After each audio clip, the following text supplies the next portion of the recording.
Greetings, comrades. Welcome to All Power to the People podcast on Grown Folks Talking, Express Yourself Internet Radio via the Huddle Team app. We meet every Sunday at 12 p.m. Eastern Time. We discuss local, national, and global events that impact the material conditions of the people and provide viable solutions. We are here to find those tired of the way their lives are socially constructed. As Panthers, we use dialectic materialism. As Dr. Huey P. Newton stated, power is the ability to define phenomena and make it act in a desired manner.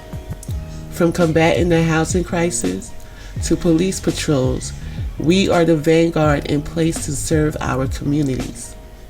The purpose of this program is to highlight contradictions in the electoral process, which Western culture calls politics. Politics is the struggle for resources.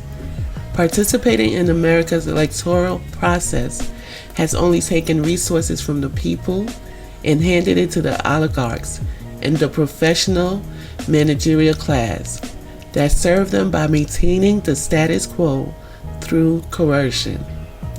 We know that power lies with the people, and it is our duty to organize and educate the community so that they can fight for their own liberation. So please, join us every Sunday at 12 p.m. You can join by downloading the Huddle Team app, join online, or call in. The app and joining online is free, but if you call in, standard messaging rates may apply. Links to the show will be provided in the caption. This is General Secretary Patience of the new Afrikan Black Panther Party, NAB-PP North. All power to the people. I'll be having conversation with people, and they'll be like, so what do we do? What is our option? How do we change our material condition? How do we change the reality around us? I mean, you can't do that. This is from our food program. I mean, so that's why I'm starting off like this, to show everybody like the things that you could do in the community. As Panthers, we come together in North to get this food to go out and give to the families that are starving. We all know, if we live in these communities, we know how hard times are. We are all going through it. We eat the same food too. We take the food in our home and we put them in our bellies. This is our during the school year, all year round. We don't have enough money to go build a school to be able to bring in all these children and stuff. We don't have all of that. But we can create an after-school program. And this is one of the ways we bring the kids in with the after-school program so they could come in for us to give them that knowledge, to teach them, and try to help guide them through this reality, through this world. Hey, you say they teach you about 9/11 in school? Yeah. What they teach you about 9/11? Why did the plane hit the buildings? You got to say it loud enough so I can hear you. The Muslim airjacked the plane and then they crashed shit into the Twin Towers. That's what they taught you, that the Muslims hijacked the plane? They told me. They didn't talk. That's okay. That's okay. Relax. The plane crashed into the Twin Towers. But why did they crash into the Twin Towers?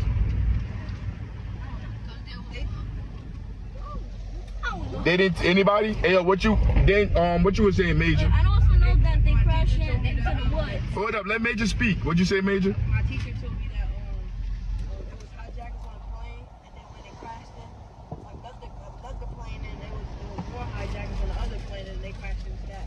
That's what Towers again. But why did they crash into the Twin Towers? Because they wanted to go to New York. So they crashed into the Twin Towers to go to New York. They died to go to New York. They wanted to. The hijackers wanted to go to New York, but then they crashed into the Twin Towers. Oh, they wanted to go land in New York, but they crashed in the Twin Towers. So anybody else got saying to add? Archie, you got saying to add? I know. What you want to add? That the other planes got airjacked and then they crashed into different places. That's it? Yeah. So nobody can tell me why the planes crashed? Why the planes did that? Nobody can tell me? But don't you think the school should tell you why? Yes. Yeah. So like, if the school not telling you why, what does that mean? They keep it secret. Wow. They're gatekeeping. Whoa, where you get gatekeeping from, bro? I said gates. But where you learn that at? TikTok. It's You say me? you said burnt. TikTok. You burnt out, yo. You burnt out.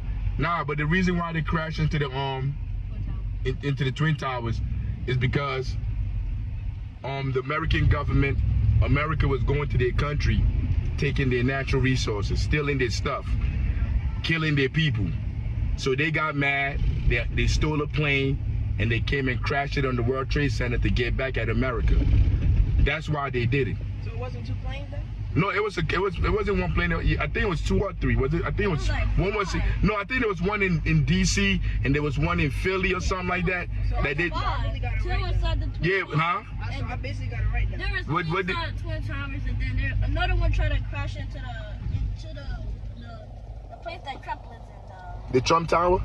There ain't no plane try to go to the Trump Tower. The White House. The White House. Did the plane try to go to the White House? No, the Pentagon. I think that's The plane, one went to the Pentagon. But Something like that. But these people be lying. The media be lying. The politicians be lying. So you never know what's true. But why they really did it, they said because America was going over to their countries and they were killing their people.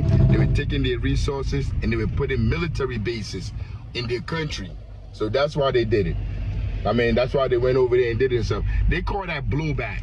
Like when you go to another country and you do stuff to them and then they come back over here and do something, like they call that blowback. it's like get back. Yeah, it's like get back. They should have did more. So imagine another country. You said they should have did more? They should have nuked them. Then we gonna die. If they nuke us, we gonna die. I don't wanna die. What if we wasn't alive at that time? But we gonna continue this later, y'all. I'm gonna holler at y'all. We gonna continue later. This is our summer basketball camp. It's going on right now. Every day from 9 to 1. We have this basketball camp that that the kids come out. Yo, it's all about organizing and finding ways to bring people out, bring the children out to be able to organize them. I mean, when you doing these things to bring the children in, to bring the community in, yo, you gotta be serious. You can't be playing around with this. Yo, like when the kids come here at the end of the summer, they're stronger, they're faster, they're quicker, and they know more about the game, about the sport than they did before. Yo, we watch their minds develop every day. While we're talking about Pantherism, what do we do? What are the solutions? Yo, there's solutions here. I mean, the solutions is organizing our own community, creating an economic base where we can be able to feed ourselves, take care of ourselves without having to bow down to somebody else, without having to beg somebody else for our humanity. Yo, I refuse to go beg anybody to give me humanity. I will take my humanity by force. I understand I am not free. We understand we are not free as Panthers. There's no doubt in our mind if we are free or not. And you cannot hold anybody that's under oppression, that's under neocolonialism, responsible for how their life turned out, because they control no institution.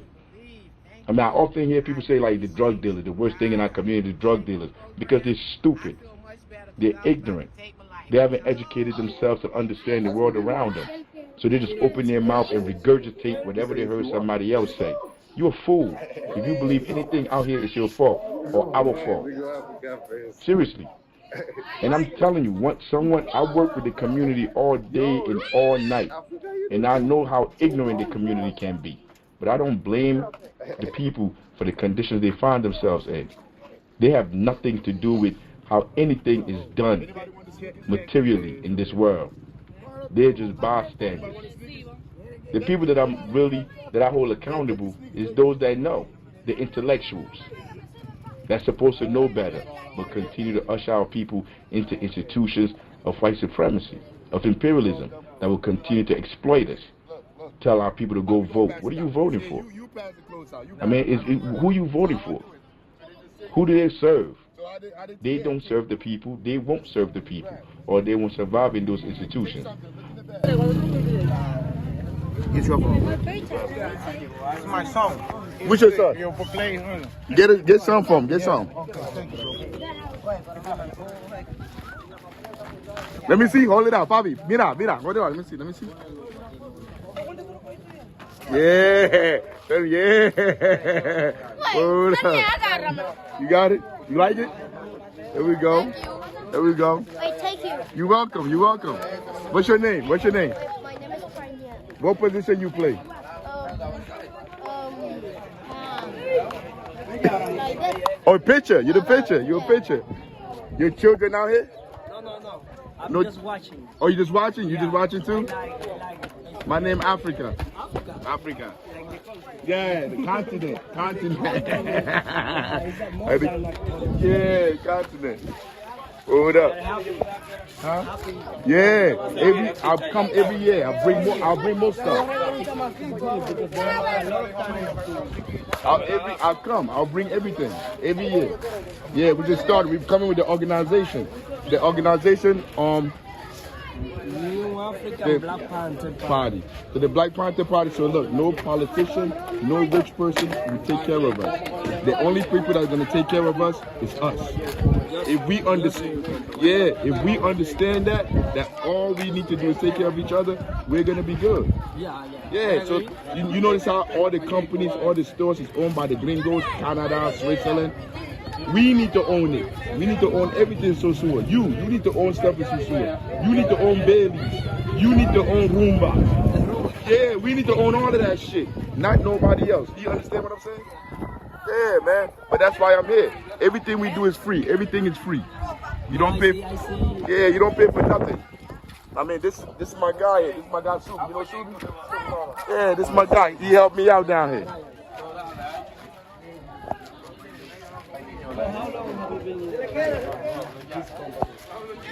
I've been with this company for about 7 years, but it's been here since 1969. I'm the leader of the company. I'm the leader now of the organization. Yeah. So we come down. He's gonna be down here working down here in the organization for me. Yeah, he's gonna be here working here. Also, do you visit Puerto Plata? Yeah, I work for the plot everywhere. I go everywhere. I stayed in. I'm from Puerto Plata. So you want to help me do this in Puerto Plata? I'm about to cut off the camera and I'm about to take your number. We're going to do the same thing. You know, the person that run the baseball, he helping me too. I live next to a baseball. Man, what's your name, man? Tell them your name, man. My name is Brian. I'm teacher of natural science. Natural science? Natural science. Oh my God, I'm hitting a home run everywhere I go, man. Bobby, mira. Good? You good? There we go. Biology? My God. Hey, all power to the people. All power to the people. I'll come every year. Happy Sunday to everybody. Happy Sunday to everybody. Man, it's a beautiful Sunday, man. We got a lot to talk about today, but I'm gonna go right into it. But for the people that are new, like this, your first time here, this space is here to look for people that are interested in changing the conditions in our community. That's why we're here. I mean, we study. We read what our ancestors left for us to know so we could be able to survive, and then we follow those marching orders. I mean, even ancestors we don't agree with. Like we're reading the Philadelphia Negro. We're going through that now. We're on chapter 5. This is 10 minutes long today. We're going to listen to him, and then we're going to listen to what he's saying, how he's describing the situation back then, and then we're going to like tie it into now, the conditions that we're dealing with now, and what has really changed, and what can we learn from their teachings, from what he wrote. So I'm about to put it on right now, because it's Sunday. Yo, we might have to cut this to like an hour long. It's football Sunday, man. I got my bets, $1 in the green. I'd rather bet on football than do the lottery. I mean, I think the lottery, only old white women win that shit. So I am B. But anyway, let me play this. Philadelphia Negro, Chapter 5, the size, age, and sex of the Negro population. Section 13, the city for a century. The population of the county of Philadelphia increased about 20-fold from 1790 to 1890, starting with 50,000 whites and 2,500 Negroes at the first census. It had, at the time of the 11th census, 1 million whites and 40,000 Negroes. Comparing the rate of increase of these two elements of the population, we have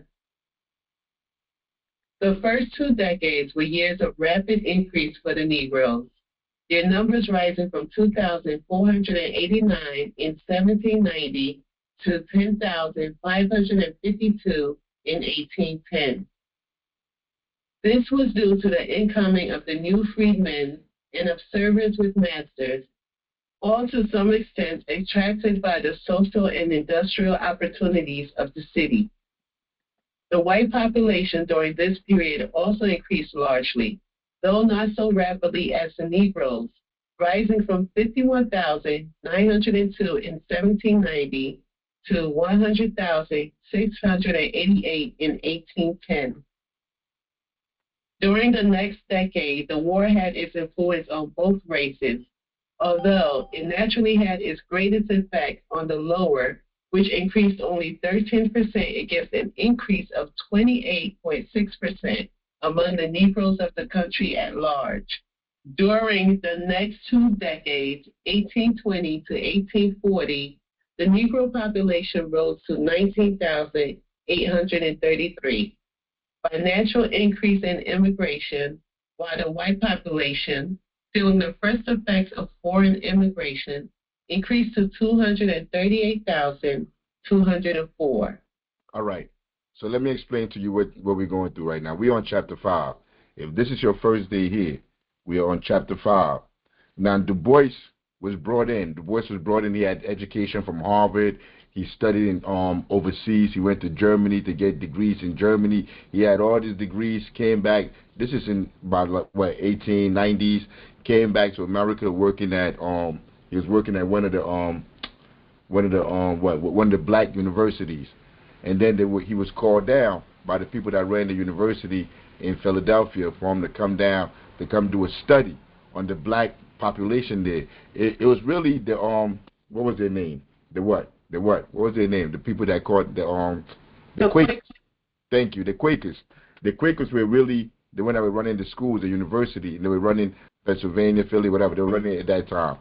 So they called them down, they paid them for them to come down and do a study, because like this was the time they were going through slavery. Some people didn't really care for slavery anymore. The society was changing. It was going into industrialism, and they were leaving.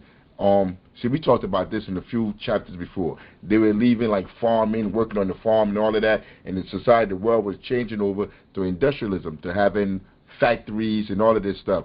So when Du Bois, when they called him down for him to do the study, they were trying to show how like slavery wasn't beneficial to black people, like how black people was catching hell because of racism and all of that stuff. So that's what the Quakers brought him down to do, for him to take the study to show the impact on black people in the community, because he was a sociologist. That's what all them degrees, all that school he went to understand how the world functions and how it works. So when they called him down, probably, what is that like? That's like in today's world, that's like getting the number one scientist, social scientist in the country to come down and do it. Like what? If it's in sports, the best basketball player. So they paid him all that money, and he came down to do the study. Now remember, you gotta remember what kind of black person, because you see that's when it gets deeper. You start going into the levels of black people, the class within black people, and like so you gotta understand what kind of black person he was when he came down. And from his perspective, we've been reading. If you missed the last 4 chapters, you missed a lot. Right here, he said we had to go back in history if we wanted to understand the Philadelphia Negro of that time. We had to go all the way back in history and see how their reality came to be. So he started in 1890, went all the way back to, I think, mid-1700s, and then came back up, explaining how black people got to Philly, all of that stuff, like how he did his report, how they did the census. So boom, he's here now. And now he's telling you about the population growth of black people, white people, I just said it, the population growth. So that's what he's explaining to you. Man, if you missed the last few chapters, you missed a lot. There was a lot that I went through. I don't know, maybe next week I'll give like a brief synopsis of everything that we went through already, that he already explained. But he get into 1890. Right now he's like in the 40s, 50s, 60s, 70s. He's moving up. I mean, all the way up to that current time where he starts to explain and go more in depth. But right here, he's talking about the census. And even this chapter right here, this is deep too. He gonna hit on some stuff that we going through right now. Like we be thinking everything is organic, everything that we dealing with in our lives, like that's just how life is. We just lifing. Nah, you're not just lifing.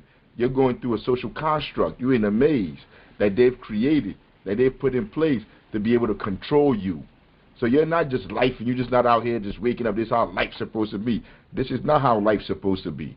I mean, as Panthers, we're counterculture. We don't accept all this rhetoric, all the lies. That's why we do the studying.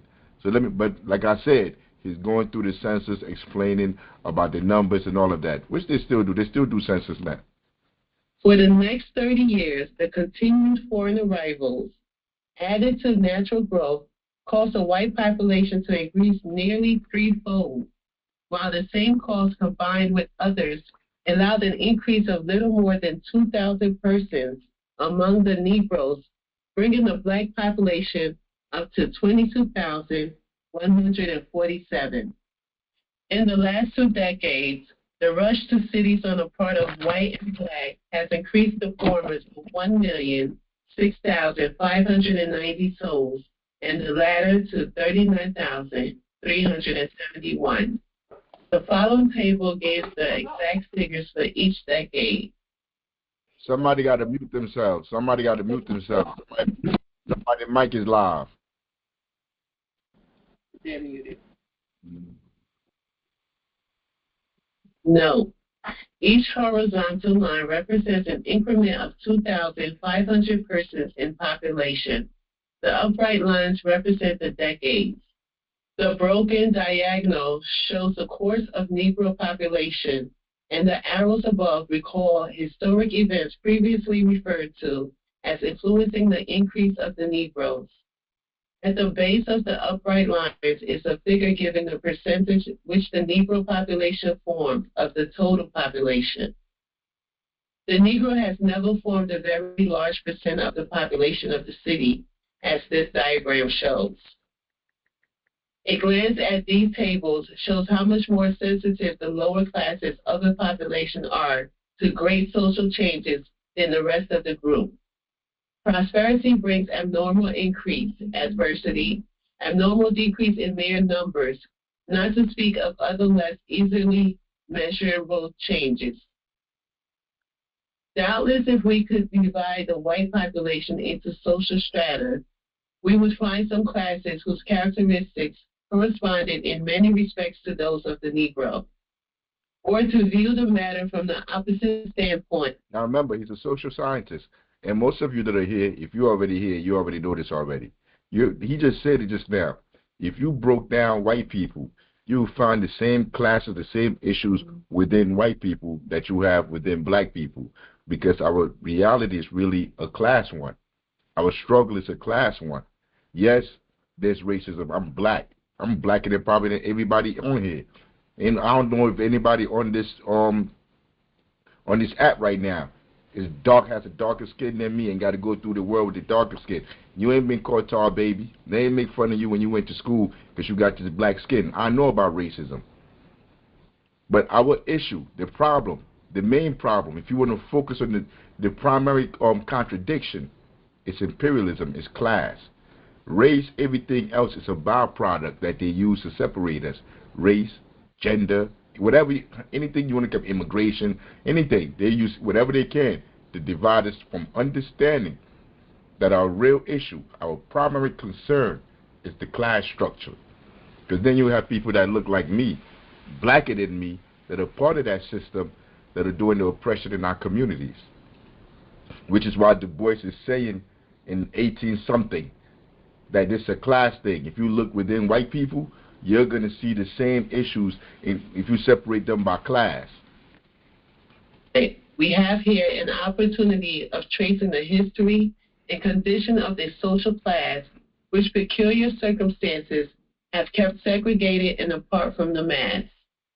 If we glance beyond Philadelphia and compare conditions as to increase of Negro population with the situation in the country at large, we can make two interesting comparisons. The rate of increase in a large city compared with that in the country at large, and the changes in the proportion of Negro inhabitants in the city and the United States. A glance at the proportion of Negroes in Philadelphia and in the United States shows how largely the Negro problems are still problems of the country. See diagram. Even that part, Hey, General Secretary, do you want to go into this diagram? Do you want to say anything about this diagram? You want to explain anything? No. All right. Put the diagram up so they could follow along and see the numbers he's talking about. All right, all power to the people. No, but if you listen to him, he just said it. He said the stuff that's going on in Philadelphia is going on in other cities and other places. So, like, Philadelphia is not a microcosm. This is what it is. In other words, he's saying it's systematic. What is going on in Philadelphia is systematic all over the country. He didn't say it like that because he probably didn't have the data and all of that to be able to see what we see now in 2025.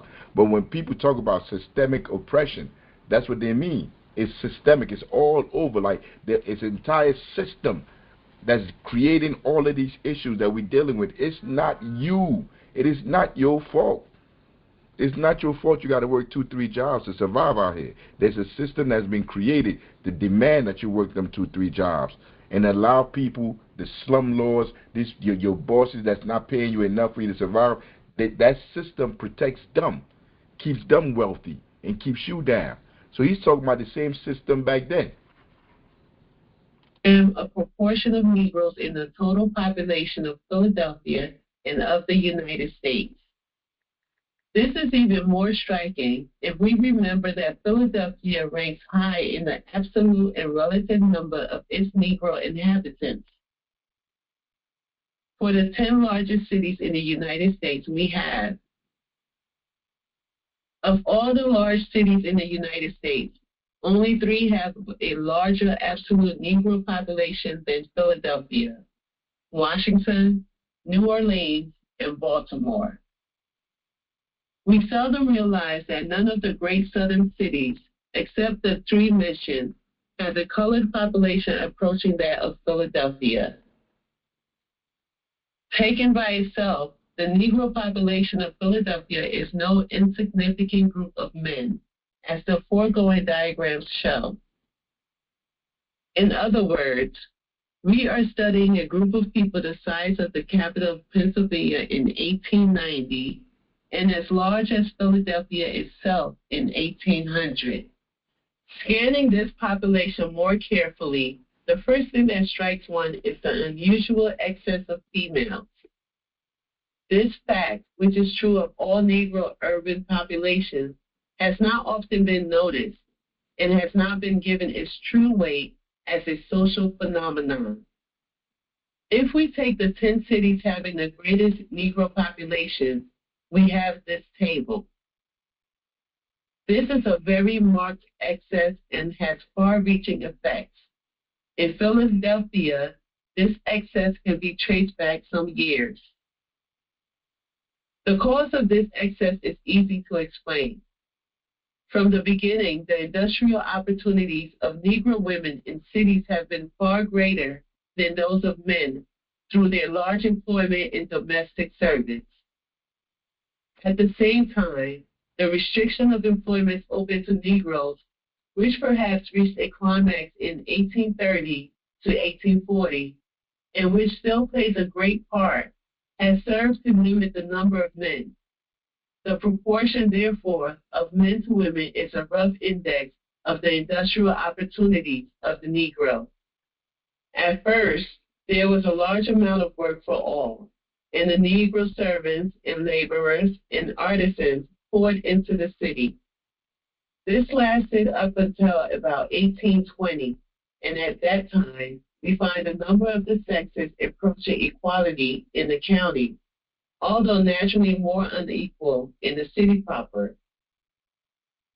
In the next 2 decades, the opportunities for work were greatly restricted for the men, while at the same time, through the growth of the city, the demand for female servants increased, so that in 1840, we have about 7 women to every 5 men in the county and 16 to every 5 in the city.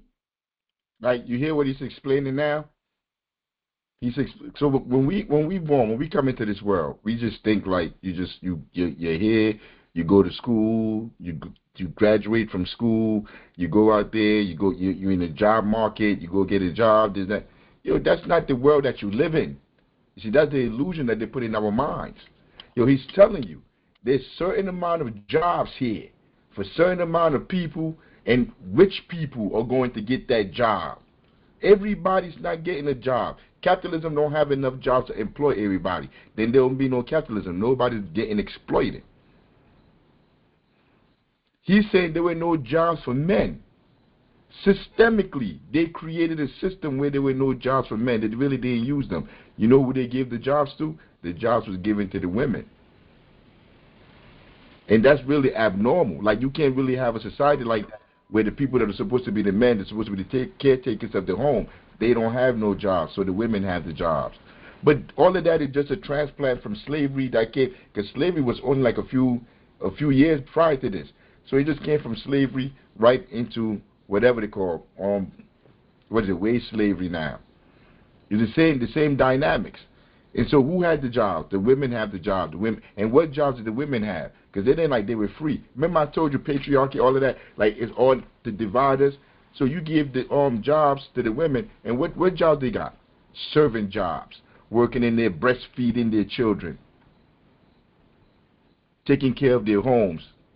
Not theirs, not home raising their children, but over there spending their whole days, their whole waking moment taking care of their children, taking care of their families.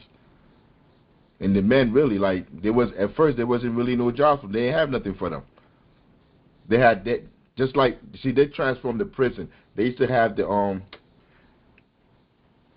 was jails, but right after slavery, it was like convict leasing. Like, they used to sell people to these prisons, to these, like, they used to, it's really not different from today. Because I'm trying to think of the words that's different, but every time I think of a word, it's like it's the same thing as now.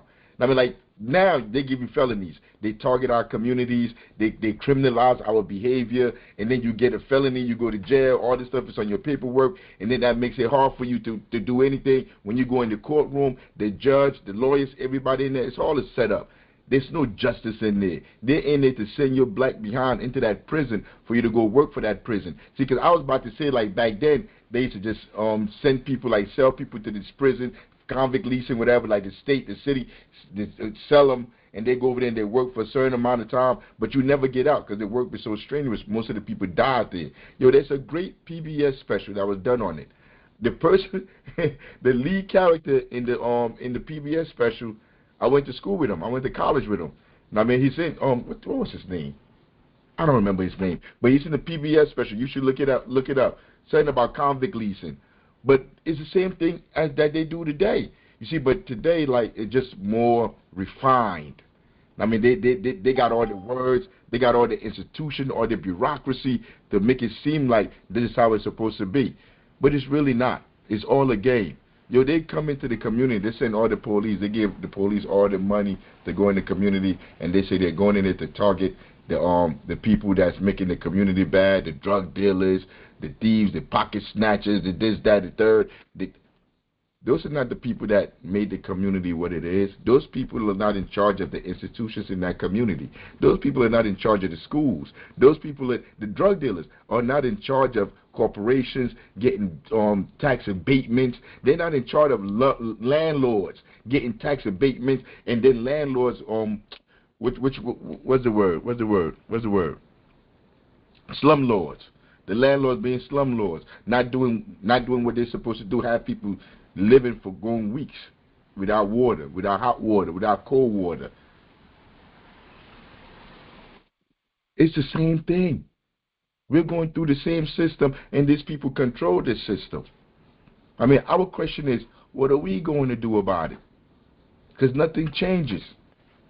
Industrial opportunities for men then gradually increased largely through the growth of the city, the development of new callings for Negroes.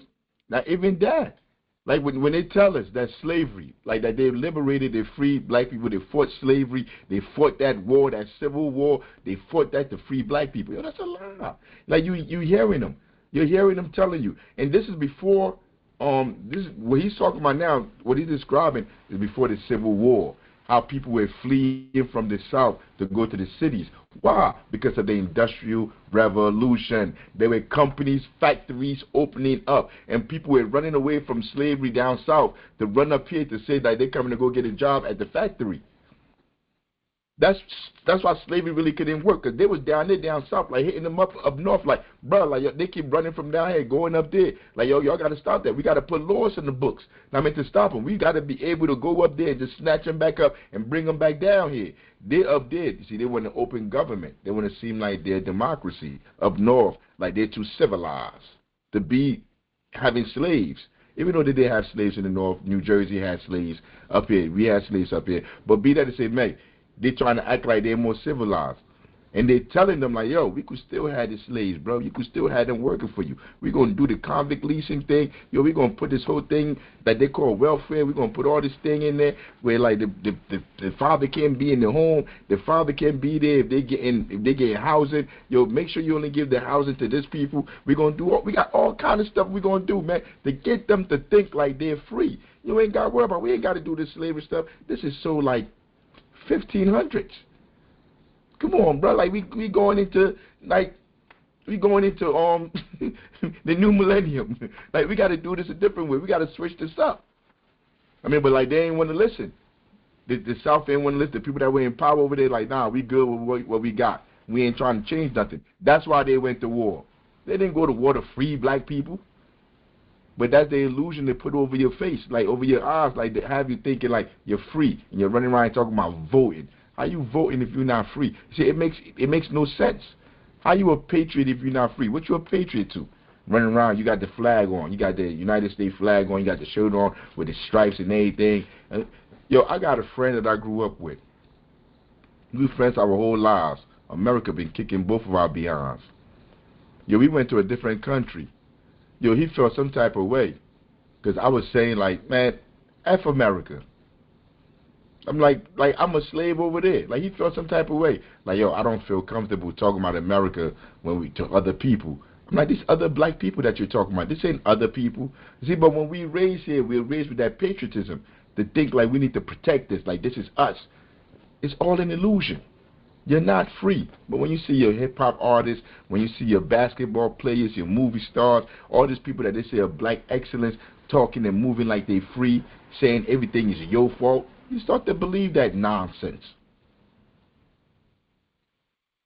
It's deep, man. The wormhole is deep. It's almost over. And the increased demand for male servants in public and private. Nevertheless, a disproportion still indicates an unhealthy condition, and its effects are seen in a large percent of illegitimate births, and an unhealthy tone in much of the social... What they be talking about all the time? The black family. Black family, the single parent, the single this. Yo, he's talking about the same thing in the 1800s. Because you have the society like this, you're going to have illegitimate births. It's not enough men to go around. Back then, they probably just lynched you, they just killed you, or they sold the men away. Or they had them doing whatever, had them fighting to the death or something. Today, they just send them to prison. They give them felonies. That's how you remove them from the population, from the community. Then you have a whole bunch of single women. None of this is natural. None of this just happened, like I always say it, organically. Because, you know, that's a new word for today. I want to eat organically. Organic. But none of this is new. All of this is scientific. And until we understand that, we learn that we're not going to be able to defeat these people or change our conditions. That's why the number one duty, the first duty of a revolutionary is to be educated. Now you're going to run around fighting yourself if you don't know who your enemy is. But listen to what they're talking about here. They're talking about our relationships. They're talking about how our family, he's telling you in the 1800s how these conditions that they still have today affected them back then. The intercourse among the middle class of the Negro population. Looking now at the age structure of the Negroes, we notice a disproportionate number of young persons, that is, women between 18 and 30, and men between 20 and 35. The colored population of Philadelphia contains an abnormal number of young, untrained persons at the most impressionable age, at the age when, as statistics of the world show, the most crime is committed, when sexual excess is more frequent, and when there has not been developed folly, the feeling of responsibility and personal worth. I gotta say anything? Is that not our children now? Lost, backwards, don't know who they are, what their purpose is. But then we blame them. We be like, this YNs, this YNs. These YNs didn't register into them dumb schools you sent them to for them to be over there miseducated by their slave masters. These YNs ain't got nothing to do with that. These YNs, it's not their fault that you had to go work 2-3 jobs and you're not home to raise them. There's nobody home to train them. What do you think, they're going to just grow up? If you don't train a kid, if you're not there to take care of the kid, how do you think they're going to grow up? They're going to be just like weeds, wild weeds, savages, just running around, don't know why they're doing what they're doing. They only move off what makes them feel good. They only do what they want to do. Like most of the adults, they've grown up. We're talking about the 1800s. We're in 2025. You can see everything that it's talking about. We are dealing with the consequences, the ramifications right now, today, in 2025. When I was growing up, my mother was working 16 hours a day, from 7 in the morning to 11 at night. She wasn't home to raise me. North raised me. The streets raised me. The miseducation, the poor schools that I went to. We ain't even do nothing. I remember when I went to West Side, my senior year at West Side, I don't remember learning anything. I remember we used to get to school in the morning.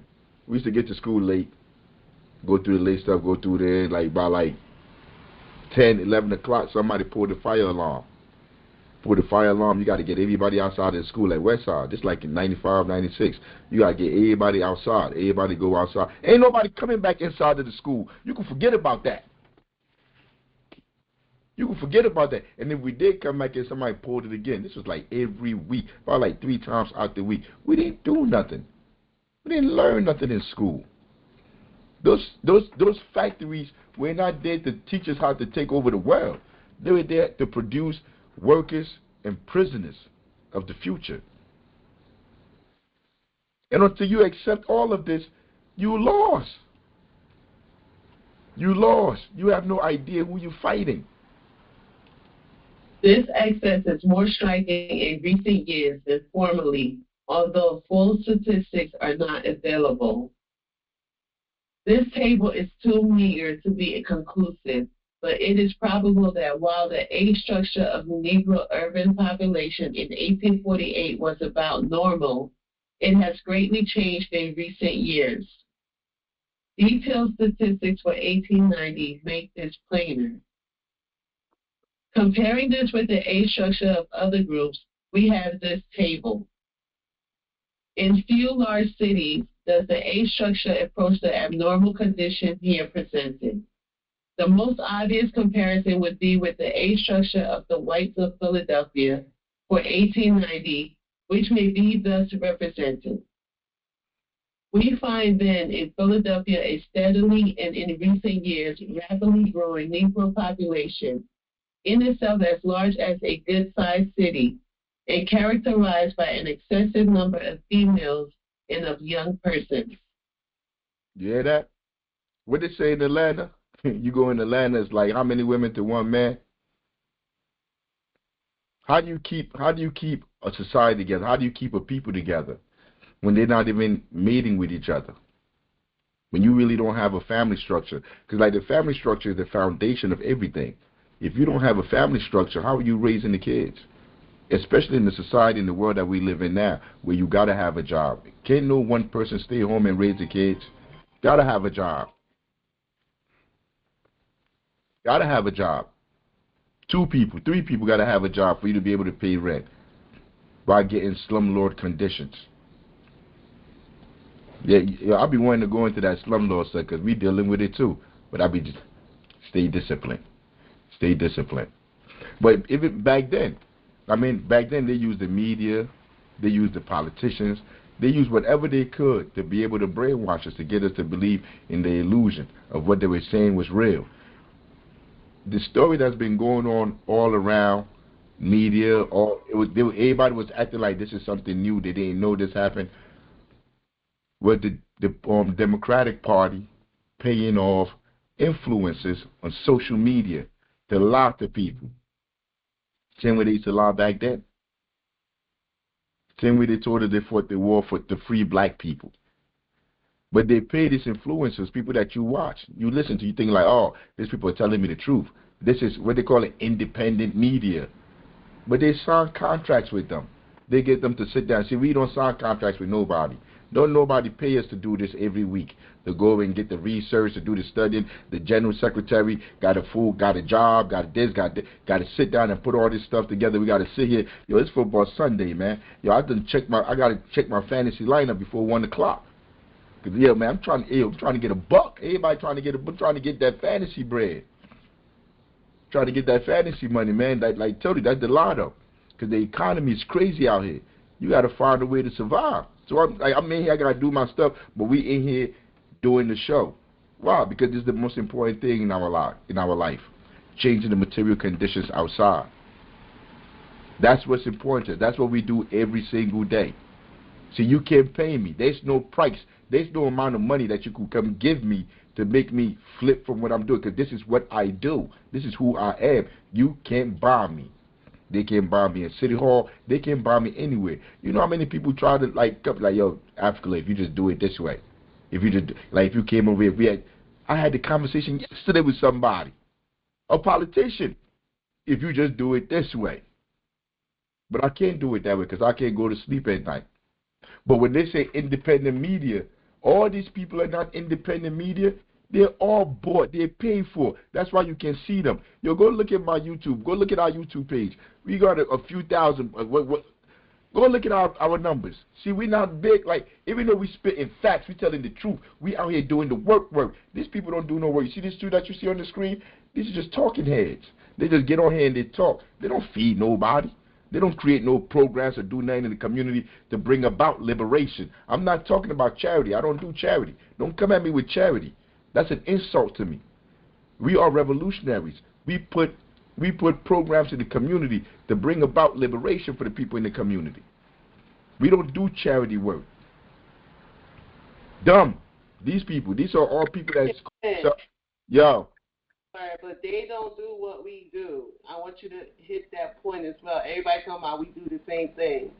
No, we don't do the same thing. It's an insult to tell me that you do the same thing as me when you get money from the government. You got nonprofit money coming in. You got NGO money. Yo, we don't have none of that. The only reason we do what we doing is because we love the people. See, that's counterculture. Everybody in culture do what they doing because they're being paid. If you're not getting paid, it seems crazy to you to do it because that's what they have socialized you to be. Because organically, that's not how you came on this earth. But through the first day of school, with that early start, all of that goofy stuff, they brainwash you, tailor fit you to be exploited. And now when I'm talking to you as your brother, I'm talking to you, you know I'm right. But you go out there and slander me and do whatever you just to try to get at me because you upset. I'm infringing on your line. You making your money, and you making your money is going against me. It's making me homeless. But I should say nothing. I should just let that be. Yo, it's deep, man. It's deep. But listen to how what they found out. You see, there's a big story that they're saying them broke. Like this is new. I know people that do this. I spoke to a journalist that told me, like, she didn't say it was this particular company or whatever people, but you have to go sit down in a room and they say they give you grants. But for them to give you grants, they give you the stipulations of why they're going to give you the grants. This is Democrats, not Republicans. You can't say this. You can't do this. You got to check with us before you do this. And so they give those people money for them to be able to go carry their business. So those people look like, they're real savvy, they're real business smart, like they this, they that. The only thing is they're being propped up. So like they're being propped up. and we ain't nobody propping us up. We coming out here doing it. We trying to reach as many people as we can, sending messages out, sending text messages out, sending emails, Facebook, like everything, trying to get out to people, to reach the people. So we could get this message out there that it's not your fault that you're going through what you're going through. And if you want to change that, we got to do it ourselves. We cannot depend on these politicians. We can depend on these media people, on these so-called journalists. But listen to them tell you how they broke the story of what we already know is already happening. Interesting story here. I am a little bit obsessed with it. So Taylor Lorenz over at Wired Magazine really breaking some significant news here about an incubator program funded by a Dem-aligned dark money super PAC called the 1630 Fund. So let's put her... Dem-aligned, that means Democrats. Democrat super fund. Mean all the people the oligarchs, the imperialists that's funding all your Democratic politicians, all of them. Reporting up on the screen, and I want to break down very specifically what she reports out in this piece. So her headline here is, a dark money group is secretly funding high-profile Democratic influencers. An initiative aimed at boosting Democrats online offers influencers up to $8,000 a month to push the party line. All they have to do is keep it secret and agree to restrictions on their content. So the TLDR here is that this incubator named Chorus was set up by Brian Tyler Cohen, who you guys probably know is a big resistance creator on YouTube, giant channel, 4 million subscribers, etc. And a guy who used to be an aide for John Yarmuth, who was a congressman from Kentucky. So they set up this thing, and the way they fund it is by taking money from this billionaire-backed dark money super PAC called the 1630 Fund. That fund has spent hundreds of millions of dollars to back Democratic candidates and causes. It's very influential. It's very well known. You can read a bunch of reporting about it. But because it is a dark money group, their donors are kept a secret. Okay, so 90-plus Democratic Party aligned influencers were selected for this program. They're paid anywhere from $250 a month, which y'all are really selling out for the cheap if you're on that plan, but we'll get back to that, all the way up to $8,000 a month. It has everybody from small creators. What is rent? What is rent? We paying over $2,000. What is rent? How much you paying for rent? So this is how much money that they're giving them a month. She said it went from $2 something to all the way up to $8,000. So you got your rent paid. You ain't got to worry about where you gonna go. Like this money, this access to capital, is what make people think and move the way they move. They can know what they're doing is wrong. Like you looking them in the face and you're like, bro, like how you sitting there saying Israel is can bomb these people? They can throw bombs on children, and they'll turn around and look at you like God gave Israel to the Jews, because they don't have nothing else. They have nothing else, or they could just go back and just say goofy stuff. Or they could say something like Israel needs to defend itself, when they know Israel been having them in concentration camp for over 80 years, well, 70-some years. They know Israel had the Palestinian people in the concentration camps for over 70 years. But they'll look you in the face and say, because of that $8,000. So what's the point of even having a conversation with that person? I'm not talking to what am I talking to a politician for? What do we have to discuss? Nothing. There's nothing. Because, no matter what you say, no matter how right you are, their money, the money that they're getting, that $8,000 that they're getting to do their little show once a week, twice a week, whatever show they're doing, to do that to produce that content, they're getting that money. They're paying their rent. They're living in a good community, in a good neighborhood. They got insurance. They got. I add on to this, the chairman. No, of course. We always have to remember that the two parties have been around for a very, very long time and under different names, and at one time were the same party. They were called the Democratic Republican Party. Then they split on possibly economic, philosophical economic differences. But always remember that the Democrats, at that time, especially during the early to the Civil War, 1800s, they've been the party of the institution of slavery. Then the Republicans, I guess when they split with the Democrats, these were probably the new money, the people that were aspiring capitalists that today we see, filtered down to our lives in our generation. But at that time, there were differences because the Republicans being a party, both of them are parties of money, but the Republicans were envisioning something even better, like you're saving more money if you just pay people enough to go home and then come back the next day. And sure, you just pay them as little as possible. The unfortunate effect of this is that it would have to abolish, unfortunate for the Democrats and the slave owners and their financial institutions, that it will pretty much be a death knell of their system unless they adapt. And basically what I thought it was, the Civil War is one financial philosophy going against another to enforce it to become the dominant one eventually, which became dominant in the world because the British had already started that by freeing their former enslaved colonies, giving them some sort of self-rule, like Jamaica and the other English-speaking colonies, and the United States was kind of like behind, so it needed to push, and then basically the Republicans' bet paid off because it became the standard. But the Democrats then all of a sudden changed gears in 1930s. By still the elite of the parties, these are descendants of old money. The Democrats are very, very old money. The Republicans now are, but the Democrats were the original ones. So they just basically found a way to bring us back into their plantations and given them our loyalty for the last 70 or whatever, how many years after World War II, because that's especially when the Democrats gained most of our votes. But they are still descendants of slave masters. All power to the people. Nah, you're 100% correct. Yeah, you're 100% correct. Like, he's talking all the way back. Thomas Jefferson and what was his name?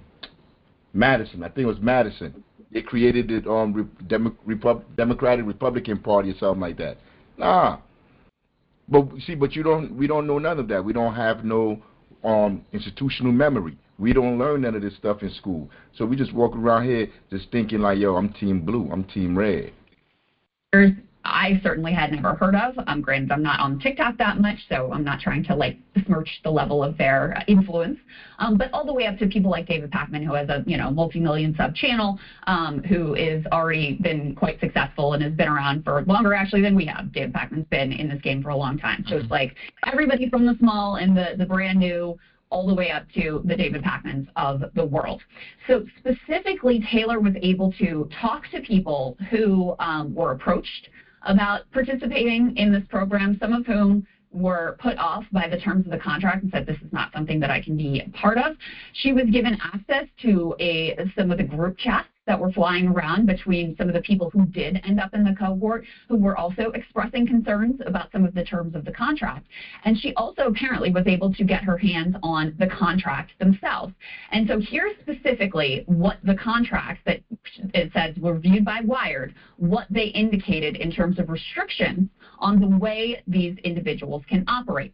So according to copies of the contract viewed by Wired, creators in the program must funnel all bookings with lawmakers and political leaders through Chorus. Creators also have to loop Chorus in on any independently organized engagement with government officials or political leaders. So one of the creators who was approached about participating in Chorus said to Taylor, she said, quote, if I want to work with another politician, I have to fully collaborate with Chorus. If I get Zoran and he wants to do an interview with me, I don't want to give that to them. So that was one of the concerns. Also, it says creators in the program are not allowed to use any funds or resources that they receive as part of the program to make content that supports or opposes any political candidate or campaign without express authorization from Chorus in advance and in writing per the contract. So if they want to support a candidate, Graham Plattner, let's say, in Maine, they have to get approval from Chorus before they can say anything supportive of any sort of candidate or campaign. In addition, the contracts reviewed by Wired prohibit standard partnership disclosures, declaring that creators will not publicize their relationship with Chorus or tell others that they're members of the program, quote, without Chorus's prior express consent. A screenshot from a slideshow was shared with Wired following this article's publication by Graham Wilson, a lawyer working with Chorus, that offers several talking points if a member of the cohort wanted to discuss Chorus publicly. So they're expressly saying you can't talk about being in this program and certainly can't disclose the dark money funding of this program. They also forbid creators from disclosing the identity of any funder and give Chorus the ability to force creators to remove or correct content based solely on the organization's discretion if that content was made at a Chorus organized event. One other piece that I thought was really noteworthy, Sagar, is it also... How are they not controlling what these people say? These are all of them. When you see people be like, yo, I don't get my news from the major media, from CNN, MSNBC, because there's a few people that are politically aware, that think they're politically aware. Most of these people watch MSNBC, CNN, Fox. That's what they watch. Whatever side of the political side they stand on, they watch those channels, whatever. Then you have another subgroup of people that just focus on independent media because they don't trust those people. These are all small numbers because the majority of the people in the country don't even vote. They don't participate in the system. In the real world, the overwhelming majority of the people don't vote. Like in Newark, they have elections like 3%, 4%, 5% of the people in the city go out to vote. Because the people know. It don't matter what politician you vote for, who you vote for, nothing changes. Everything stays the same or gets worse. People know that already. They inherently know that. So the people that work down in City Hall, the people that work in the schools, the people that are getting money, that work in all these institutions that's paying them to maintain the system, they're the one that votes. They're the one that tell everybody else, your academics, your celebrities, your entertainers, all these people that's making money from the system, they telling all the rest of us like they act vote or die. They come up with all this crazy, even though we all know that it don't work. And it really don't work because people don't go out and vote. And then when people don't vote, they make up their own numbers and stuff. But we all know what it is. And they're acting like this stuff is new, that they're saying. Like they haven't been doing this. They've been doing this since the 17, 1600 using the media. Yo, the New York Times, they call that the record, the record of time or whatever they call it. Yo, they've been lying for imperialism since they were drawing black people as monkeys in other countries, all kind of stuff with bones through their nose. Like these institutions, these people that they call journalists, these people are not journalists at all. The education system, the people they call teachers, these are people that socially condition us. They're not teaching us. And that is why they're allowed to exist in this system that we have. Also says you are not allowed to criticize any of the other influencers who are part of the Chorus program. So, for example, if you have a beef over David Pakman either not saying anything about Gaza or in the early days of the genocide, he was actively defending Israel.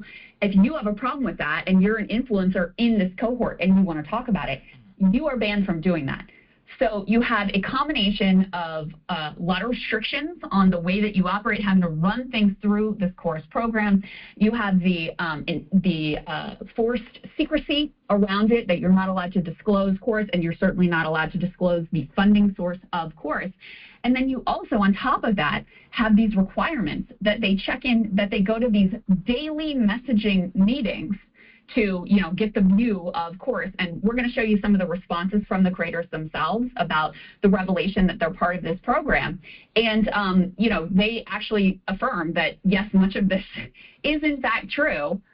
They show relevant parts of the contract and then, give reasons why it's not such a big deal and it's not really a problem. But they actually confirm Taylor's reporting here, so this seems pretty rock solid at this point. Okay, so let's put that aside. I think the question is about why is this important? I think it's important not only for the context of what you laid out about specific issues, but it is an incentive and media ecosystem, which is so much worse than allegedly what the Dem and Republican alternative medias were trying to go after. Like, look, we can say a lot of bad things about Jake Tapper, MSNBC, CNN, Fox News. They do not get direct checks cut to them.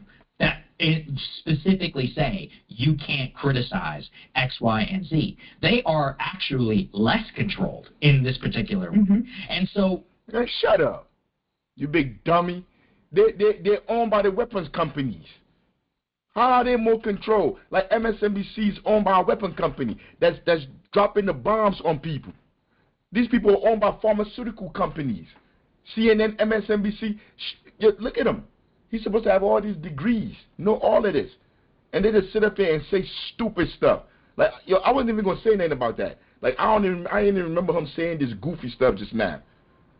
But you telling me the people that are getting $8,000 or more being more controlled than, what's her name, Rachel Maddow, make millions.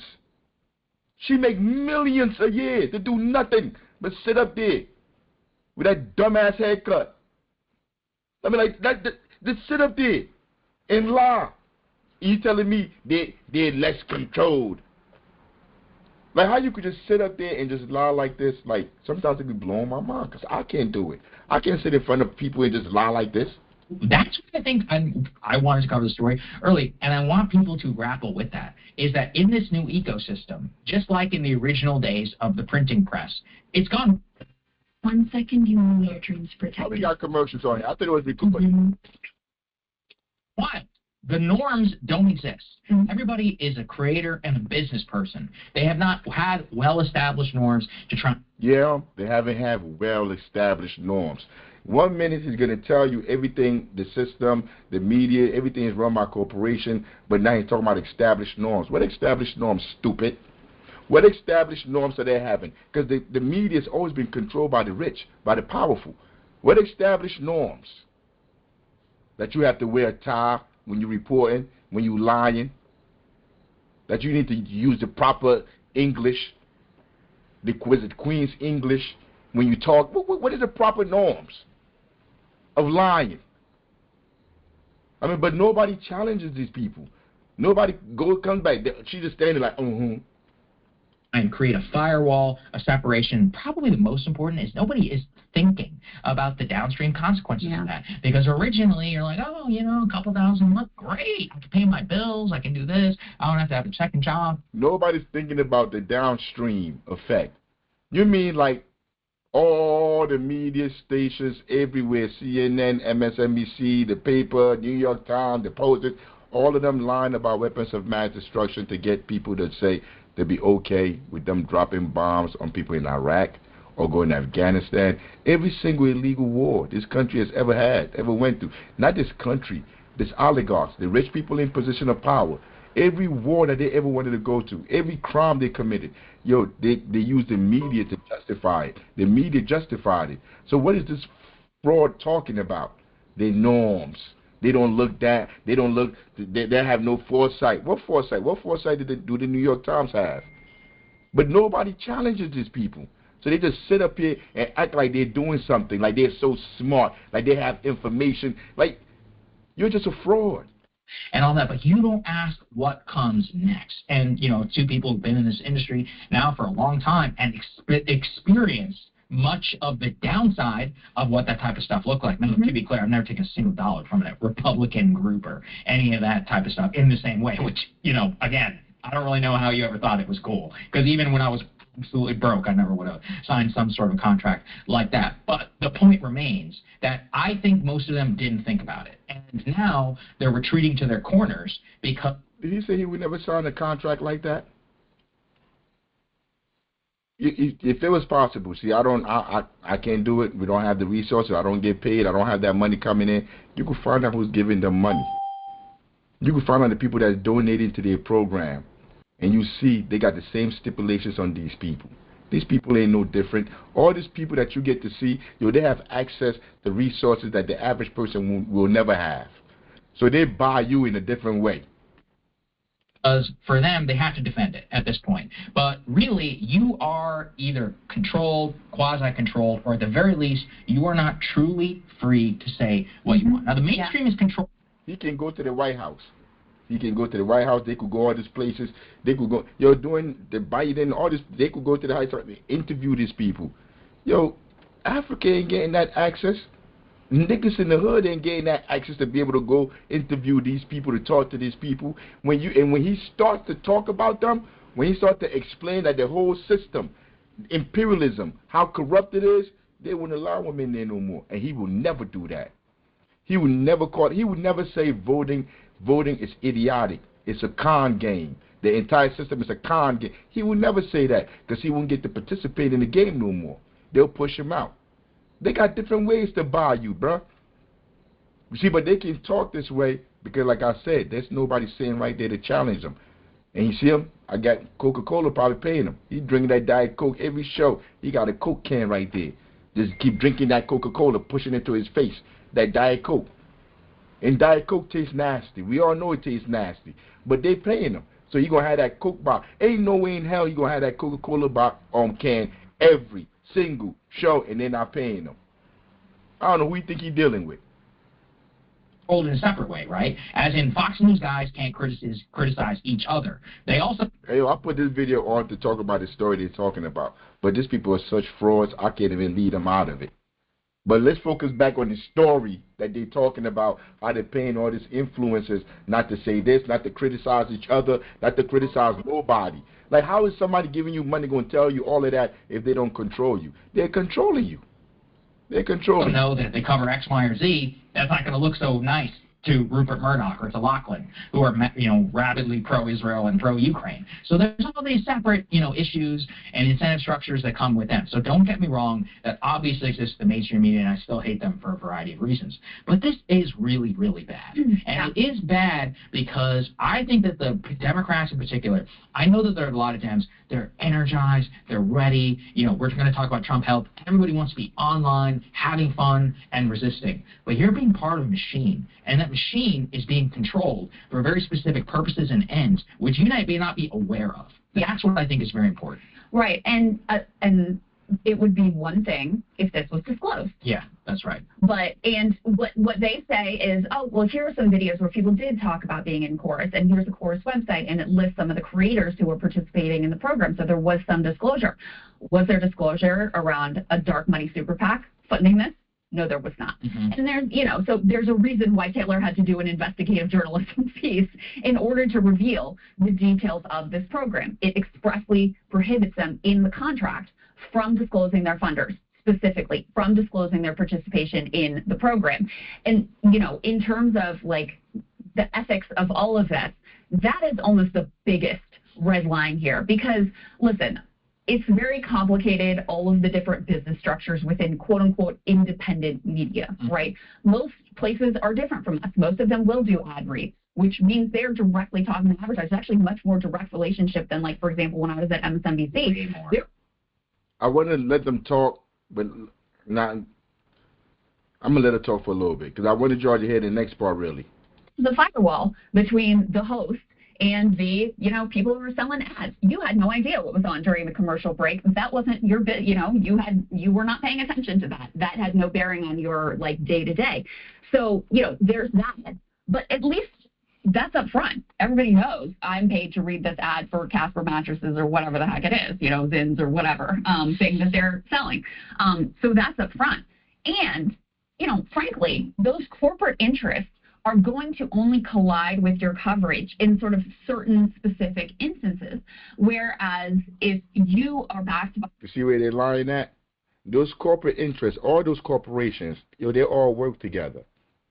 They all work together to support a political view, a world view, imperialism, capitalism, all of them. So if they decide to shut you down because you're promoting communism, they will all shut you down. And there's no difference from us knowing the pharmaceutical company is the one that's funding your show, that's controlling your show. Because if they're funding you, they're controlling you.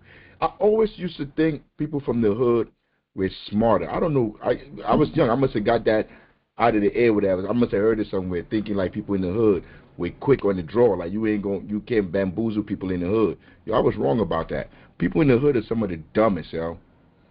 We fall for everything. We believe anything, and they know that.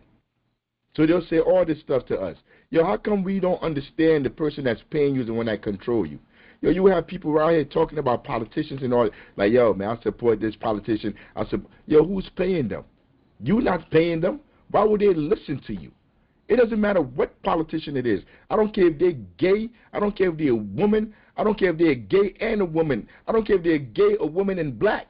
I don't care if they're gay, woman, and black, and transgender. I don't know. But as long as they got politician next to their name, they're liars. They're liars. They work for the people that pay them. And those are the rich people, the oligarchs, the landlords, the owners, the bosses. These are the people they work for. All of them. So you cannot trust them. Period. But like people in the hood, as soon as you have a 24 hours of peace, you bring Jada Kiss out, you bring this person out, bring some celebrities out, all like they forget. I mean, they forget about everything. Like, yeah, yo, I saw somebody on there, but like, somebody that should know better, talking about thank you, Ras Baraka, for the 24 hours of peace concert. Yo, you a buffoon. You're supposed to know better. You see, but once again, I know like she trying to do that because she's trying to get inside that circle. She want access. You see, the people that are politically involved, they all want access into this white supremacy itch, man. That's not man, but anyway. By this kind of group where you're going to daily messaging check-ins, you're having to run by them, you're supposed to run by them, every government official that you interview, and you have other restrictions on your content. We know that already. Let's skip. The focus should be videos of democratic rethinking going on. There are iron sharpens iron. Billionaires are going off. A single creator. It's an incubator program to... I found these responses to honestly be kind of shocking in how dishonest they were, how frankly like Trumpian they were in their character. So let's go ahead and take a listen to Brian Tyler Cohen, who again is one of the co-founders of Chorus. So he is actually like at the head of this thing. So here's what Chorus is. It is a scholarship program. You see them? They bring these people on. They give, like, he got a platform. I'm sure he got a platform on YouTube somewhere where he got hundreds and thousands, maybe millions of followers. And YouTube bring these people to him. They make sure they got the numbers. They know how to figure out the algorithm. Because me, on my algorithm, talking this black power stuff, this revolutionary talk, yo, they know how to, like, stop people from coming, from me getting traction, from people seeing it. What they call shadow banning. They know how to shadow ban, like, the stuff that I'm putting out. It's on every page. Yo, I got 80-something thousand people on TikTok. Yo, I post something, only like 200 people see it. Like, stop playing with me. I mean, like, I go on Instagram, I post stuff on there. I mean, like, I understand. I know what it is. I mean, even people be like, yo, on my Instagram page, if you go follow me, it be like, yo, you sure you want to go over here? You sure this way you want to go? Yo, it got the little warning right on there when you go follow me. But these dudes right here, they be like, yeah, this way you want to go. They got traffic going straight to their channels. And he's sitting up there, they're paying him for him to go get this other people to come join in. And he like, yeah, rent is $2,500. Yo, $8,000, man. Yo, people go own like 6 apartments. So yeah, let me go tell them. Let's see. Why they go help me tell people that the stuff that's going on in Israel, like Israel need to defend itself. Yeah, let me go on and go say that. If I say that, yeah, I'm gonna get that $8,000. And then you sitting at home, you like, yeah, he be honest right here. He got on a t-shirt like me. He got a haircut like me. He ain't rich. I mean, look at him. He inside this one room. Is black as hell. It don't like he got a lot of money. Yeah, I could trust him. He white like me. I could trust him. He black like me, or he a woman like me. Or well, hold on, she a woman like me. I could trust them. But the whole time they're paying these people to lie to you. Just like in school, when you go to school, they're paying them to lie to you. Everywhere, they're paying them to lie to you. Program to teach creators how to grow their accounts, foster engagement, launch their own shows, and become profitable on their own. It's an incubator program to build the pro-democracy ecosystem. Influencers and creators have never been more important when it comes to how Americans are consuming their news. The right has been doing this for years, and the left needs to catch up. That's why we're doing this with Chorus. So let's talk about what Chorus is and what it's not. Chorus does not pay creators for... The left have to catch up. What is the left? The left is supposed to be the revolutionary side against the conservative. That's what the left's supposed to be. No Democrat is revolutionary. No Democrat is left. None of them. Nobody in the Republican Party, Democratic Party, the Independent Party, none of these people are left. These are all liberals.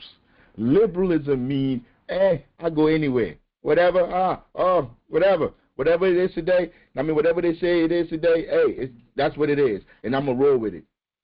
That's what a liberal is. What is it called? What Mao called it? Unprincipled peace. That's what liberals are. They have no principles. They have no guidance, nothing that guides them.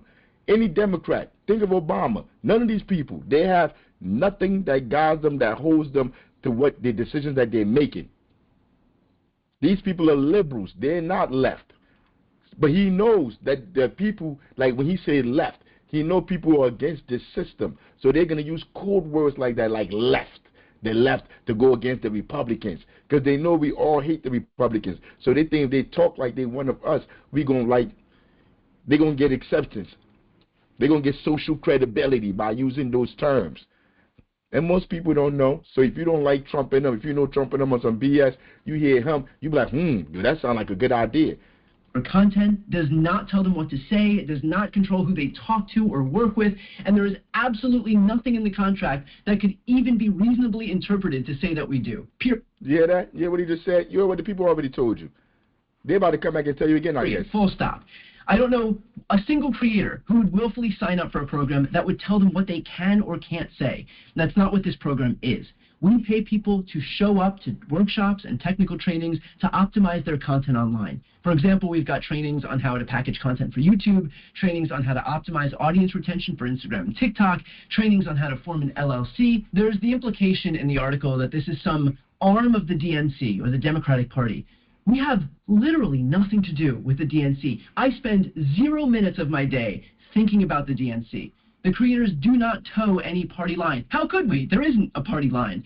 Creators are absolutely allowed to speak out against the Democrats, and in fact, plenty do. And frankly, course creators should and do criticize Democrats when they suck. And quite often, they do suck. 1630 Fund is our fiscal sponsor. One of the largest documented donors to 1630 Fund is the same person funding Meteor's Reporters in Residence program, which Taylor Lorenz herself is a part of. And guess what her monthly stipend is? $8,000 per month. So she's criticizing an entity. Taylor Lorenz is the one that did the report. So he's saying she getting paid too. No duh.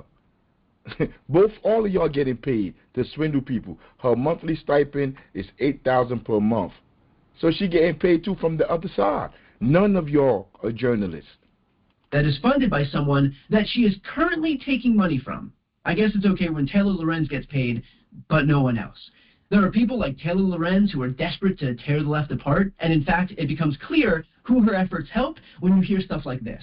Genuinely, I kind of like Taylor Lorenz because I know that she actually believes what she says.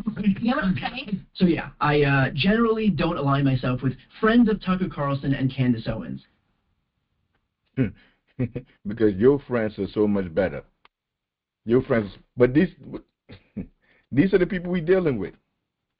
These are the people we're dealing with. This is where we get our media from, where we get our news from, where we get our education from. And then you walk outside your house and you start regurgitating the same ignorant statement that you just heard them make. Or you start regurgitating what these people have told you. Like, let me give you an example of what they be saying. These Trump and them are getting rid of all the immigrants. Who's gonna pick our fruits? Huh? Who the people? Nobody want to go do that job. What you mean? Your people would do any job out here if you're paying them what they're worth. What are you talking about? Just think about that, because this is what the liberals do. Just think about that statement for a second. If the immigrants, if the Mexicans, if these people leave, who's going to pick our fruits? So they want their own slaves that they pay $3-4 for them to be out in the sun picking fruit, because those people, those farmers are not going to pay the people the amount of money they're supposed to get to work out there. Like we right here in Newark, in New Jersey, right in Newark. When they first started, when Trump first came in, they raided a fish. I think it's a fish or whatever they raided. They raided a business in Newark, and they had people that was working in there that didn't have their paperwork, that they called immigrants. They didn't find the business. The owner didn't go out of business. In fact, the mayor, Ras Baraka, the politicians, they all went and stood next to him. That person that was paying people $2-3 an hour for them to work, slaving them, modern day slaves, they went and stood next to that capitalist, that boss, And they said, how dare Trump come and get these people out of here, come get these slaves out of here. Now, once looking at that boss as if he's the real criminal. But then Ras Baraka will leave and go to another station and do an interview talking about how the youth in the community are the ones that destroying the community, that their parents should be held accountable, that all of this, blaming the people. Blaming the people. But he's standing right to somebody that got slaves in their business, that employ slaves. But you know why he ain't messing with him? I guarantee you, I bet you $1, that business donated to his campaign. So they let them people slide, and they come after us. Remember I told you about class? Ras Baraka, his father and Mary Baraka. These people, they pro-black, pro-black, black. But you look into it, you just see they're institutionalists. They want to assimilate into the system, killing people. Everybody, their whole administration. Because now when you work for Ras Baraka, you got to lie. You got to act like he a revolutionary. Yo, these people is really walking around acting like somebody that worked for the United States government is a revolutionary. You see how dumb we are in the hood? Your check say United States government. The same government that killed all our ancestors. And you stand there and you tell me you're a revolutionary, or you tell me this joker a revolutionary. I've been wanting to smack people. That's why I don't do too much talking. I mean, we don't like, as soon I just walk away from people because they sound crazy. And I'm not going to be living crazy with you. You see this guy right here? You see this saltine pasty cracker? You know what you're about to say? Yo, this dude about to say as soon as he become governor, because he's running for governor right now, as soon as he become governor, what he going to do is go get a shot of Shakur. I hope I said it right, because everybody on social media was saying, I don't know how to say a shot of Shakur. I'm sorry, like a shot of Shakur. A shot of Shakur. Like, they saying the way I said it was wrong. Like, that's what they was worrying about, not the information. They was worrying about how I said a shot of Shakur. I'm telling you, man.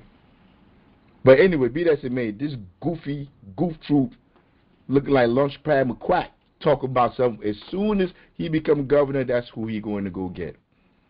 And after he finished saying that, Rahman Muhammad, what is Rahman Muhammad to Ras Baraka in his administration? Deputy mayor. He's supposed to be helping Norcas get jobs, but Deputy mayor supposed to be helping Norcas get jobs. How is he? What kind of job is he doing, Norc? What kind of job is he doing? He's the deputy mayor, supposed to be helping people in Newark get jobs. What's the unemployment rate? How much people in Newark making? How much is jobs paying? But he's collecting money though. So after bruh said after he get become governor, he gonna line up with Trump and they going to go get a shot of Shakur. You know what this dude did? He got him in his restaurant. They're in the kitchen making them sandwiches. He's the deputy mayor for Ras Baraka, the revolutionary. They brought this KKK in and they feeding them. But these are the people that are supposed to be leaders in our community. I want you to hear them. And then, who is a shot of Shakur? You see, I have to do a whole different program to explain to you. No, I'm not even going to explain it. If y'all want, put it in the message thing. I'll do a show, and I'll let a shot of Shakur. You hear her from prison, because she got prison tapes when these crackers locked her up. She got prison tapes of her talking. You could hear a shot of Shakur early in her prime. I listen to all this stuff. You see, that's what I listen to. I ain't listen to Young Thug, telling everybody business on the phone. I ain't listen to them people. I ain't listen to Lil Wayne. I ain't listen to the baby, whoever y'all think is tough. Yo, listen to a shot of Shakur in prison.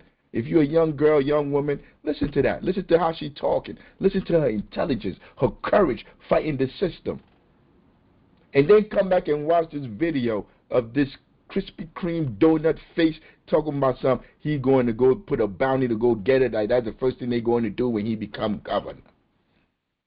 And then see Rahman Muhammad. Look at it. He got the Muslim name. Good old Muslim brother. Rahman Muhammad, because that Muslim name is supposed to give him social credibility. Even though you could look at him and tell he a savage. He a disgusting human being. Because that restaurant he got giving sandwiches, that's from the money he got his wife in the military. Serving them people. Going over there blowing people up in their country. That's where she at. And what he doing? He in North gentrifying our community. Because that's what these politicians do. They give these buildings, they give all this stuff to people, that these millionaires, these billionaires, these oligarchs, they sell them everything. And then they allow them to push us out of our homes. Double the rent. Yo, they passed a law where the landlords can raise the rent every year. Who does that? How are they working for us? How are they working for us if they passing laws saying the landlords can double the rent? You know who they working for. Raise the rent every year. You know who they working for. But listen to Krispy Kreme right here. Starting next time, President Trump, Richard Mahoney, Santrana, and I'll make sure every trooper, every local law enforcement officer, and every sheriff officer in our state has the resources and respect they need to do their jobs. In New Jersey, we back the blue. Always. The FBI. Now you heard him. I'm gonna bring it back again. I want you to hear it, because then you're gonna hear. That's Chazima. That's a Chazima. He got me saying her name. That's a Shada Shakur's lawyer explaining what actually happened, what the science say actually happened.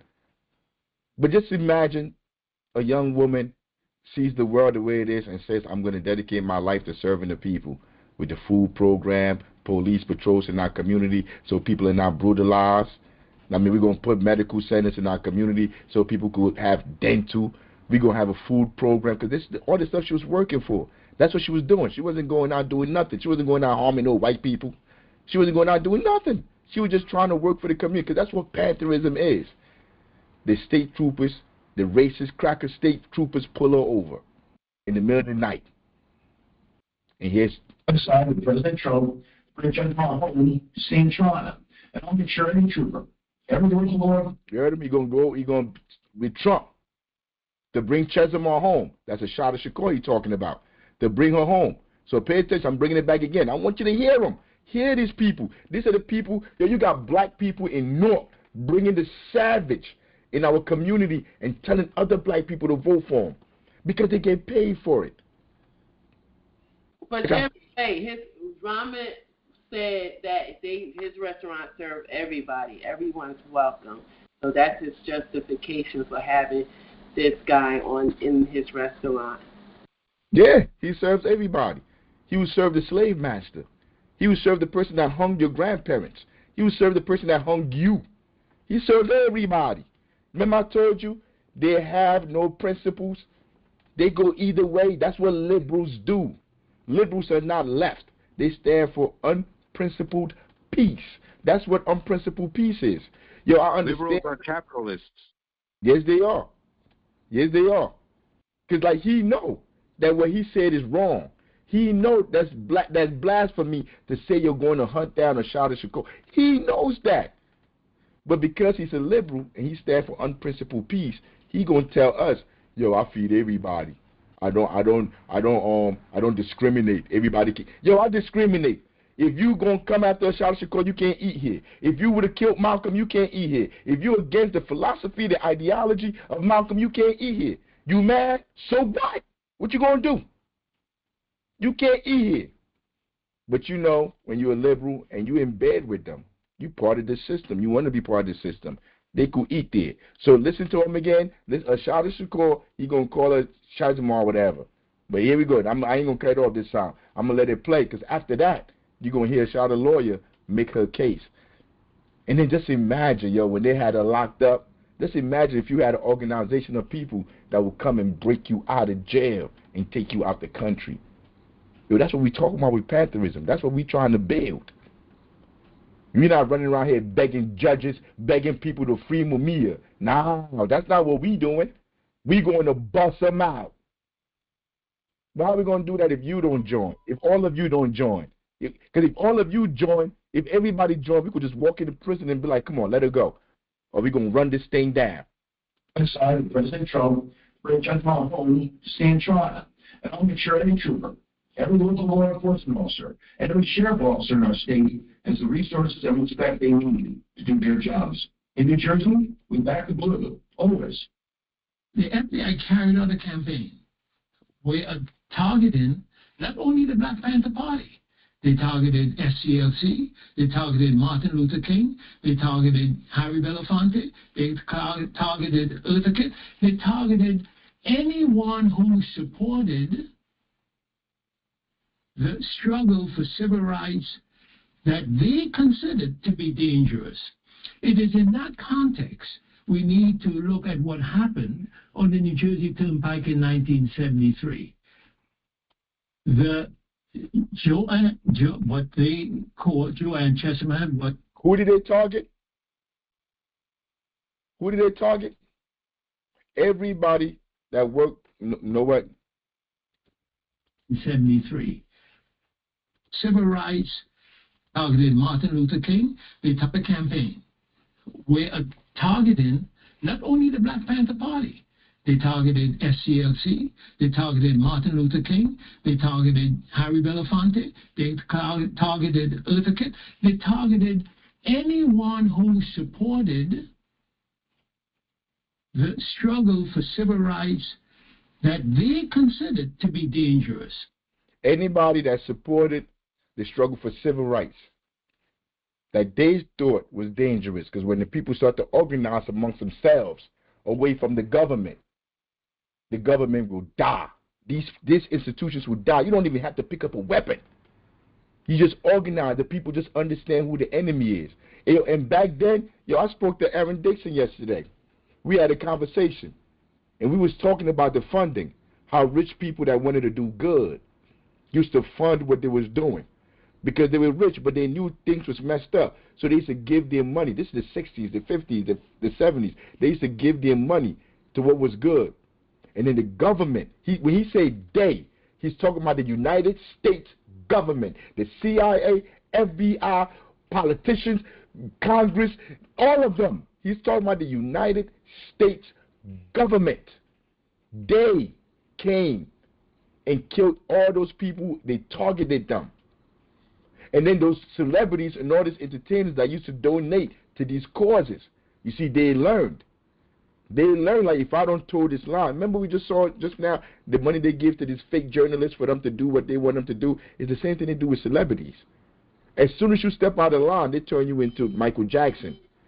They turn you into a rapist. Michael Jackson go from the most famous person on the planet to somebody being dragged up there on stage. They're showing his penis. They touch, all because he stepped out of line. Whoever they targeted. Paul Robeson. Paul Robeson was way more famous than Michael, before Michael. I'm talking about globally. They targeted Paul Robeson. Any celebrity that says we're going to stay, he told you, he dropped all the names of the people that they targeted, that gave money, that supported our liberation. Till today, you won't get none of these people. You won't get no celebrity, none of them, helping us to feed children in the community, because they're not messing with us. The government don't want you messing with them, so you're not going to get no more money. You're not going to get no more funding, so they refuse. You know how many kids we coached or we coached against, we watched them, and these kids be like, yo, when they be in high school, they be like, yo, Av, as soon as I get to college, yo, when I make it to the NBA, we gonna make sure we help you. We gonna make sure we kick back. Like I knew in the back of my mind what it was. Yo, they don't even take my phone calls. They don't take. I hit them on social media. They ignore my shit now. Because they understand, if you help Africa, if you help the Black Panther Party, there's a price to pay, and they're not willing to pay that price. No celebrity, because if they were willing to pay that price, you wouldn't know them. And once they put their little foot out there, and they get that foot chopped off, because they were trying to be on some gangster stuff, like Lupe. Remember Lupe? He was coming out with videos against Obama and everything, calling Obama a terrorist, all kind of stuff. You ain't hear from Lupe no more. After he won them awards, he started talking. You ain't hear from Lupe. They cut his mic. Whoever start talking, they're going to cut your mic. The last I saw, Lupe just trying to be on anybody's stuff. He's just trying to get some money again. Because they done straight cut. And now people, they bend the knee because they ain't got them. They don't have enough love in the people. So he's explaining to you right now the case, how she wasn't guilty. I don't even want to say what he about to say.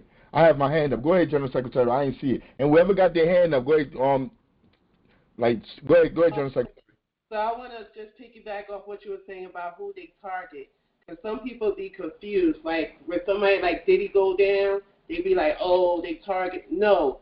People like Diddy, people like Ross, people like, they're targeting people that can actually get the people to change the material conditions.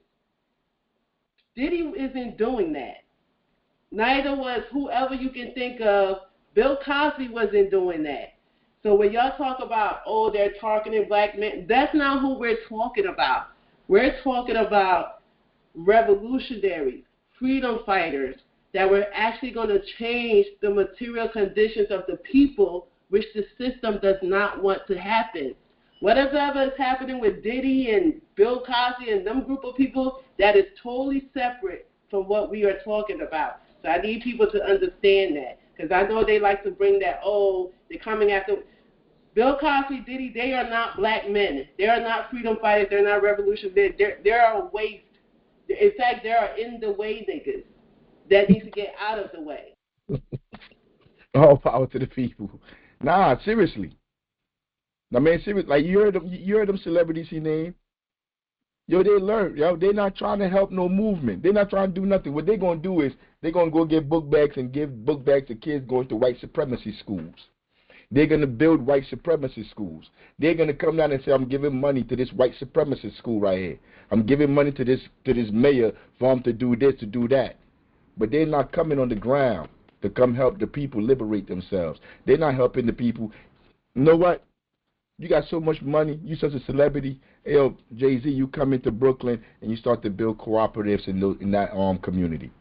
You invest the money in there. You get people in the community to pull their resources, and they invest too, and they open up their own Home Depot.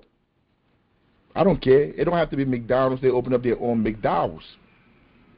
It doesn't matter. You put up the starter money, whatever. You work with those people in that community. I'm talking about everybody in that ward, everybody in that city, in that whatever. They all have access. They all have ownership of that Home Depot. It belongs to them. Now you're cooking with gas. Because now if the people can employ themselves, they can take care of themselves. You can exploit them.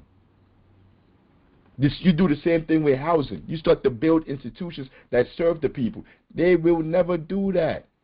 They will come in and buy the building and gentrify the community. And they be like, and then they post up there, what's his name? What's his name from All About the Benjamins? Mike Epps. They post up there, Mike Epps just bought a whole block in his city. So my kid, he bought a whole block. So now he become the slumlord? They post goofy stuff like that.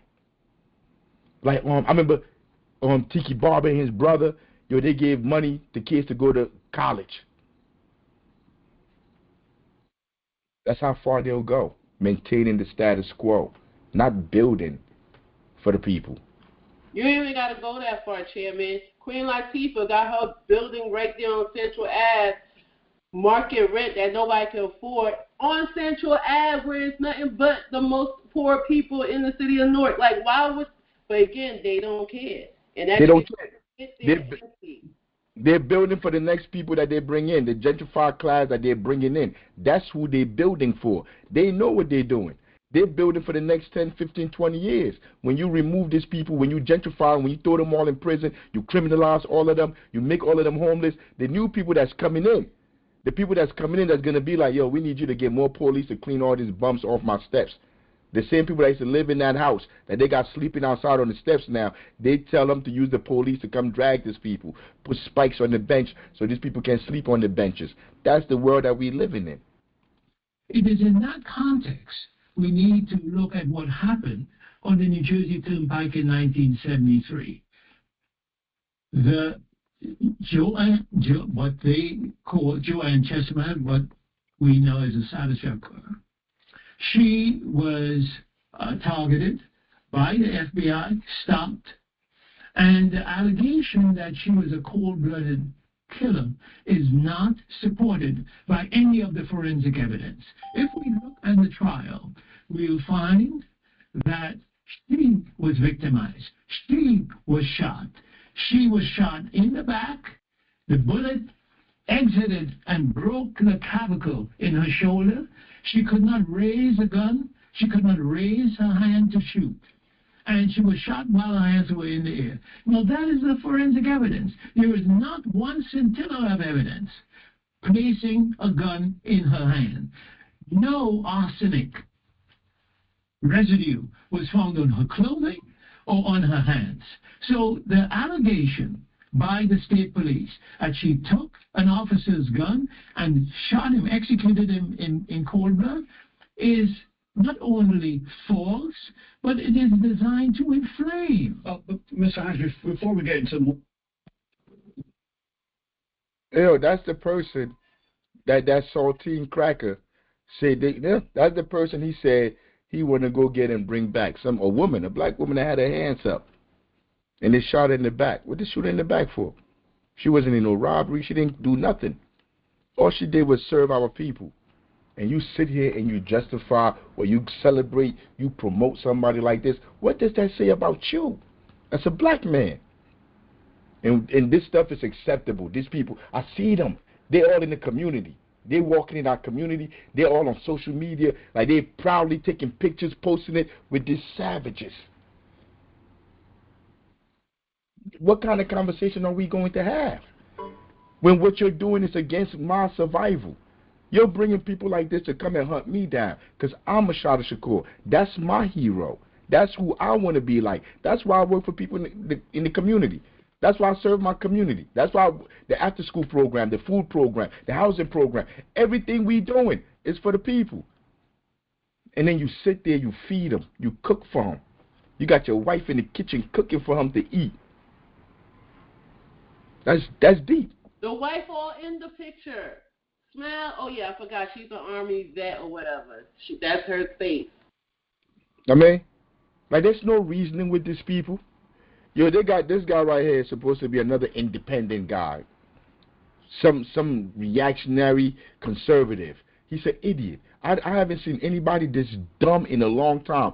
When you listen to him talk, if you know anything, you just know he's a fool. But he's able to be up there because he get paid.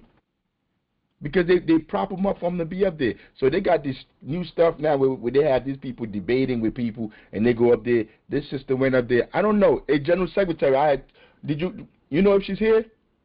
No, I don't. And somebody got their hand up? Or is that you? Let me see. Let me make sure.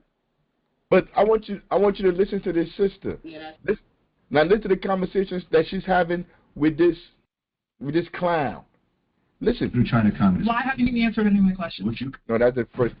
We're back at it again. Yeah. So I think it's super important here for all leftists alike, but for the audience in general to define what these terms are. I think the best way to do it would be to look at the theorists, right? Over history, we've seen communism and socialism talked about by governments and by, I guess, programs, but we never actually read the actual theory.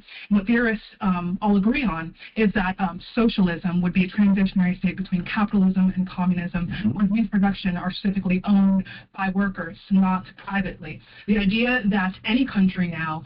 you heard that?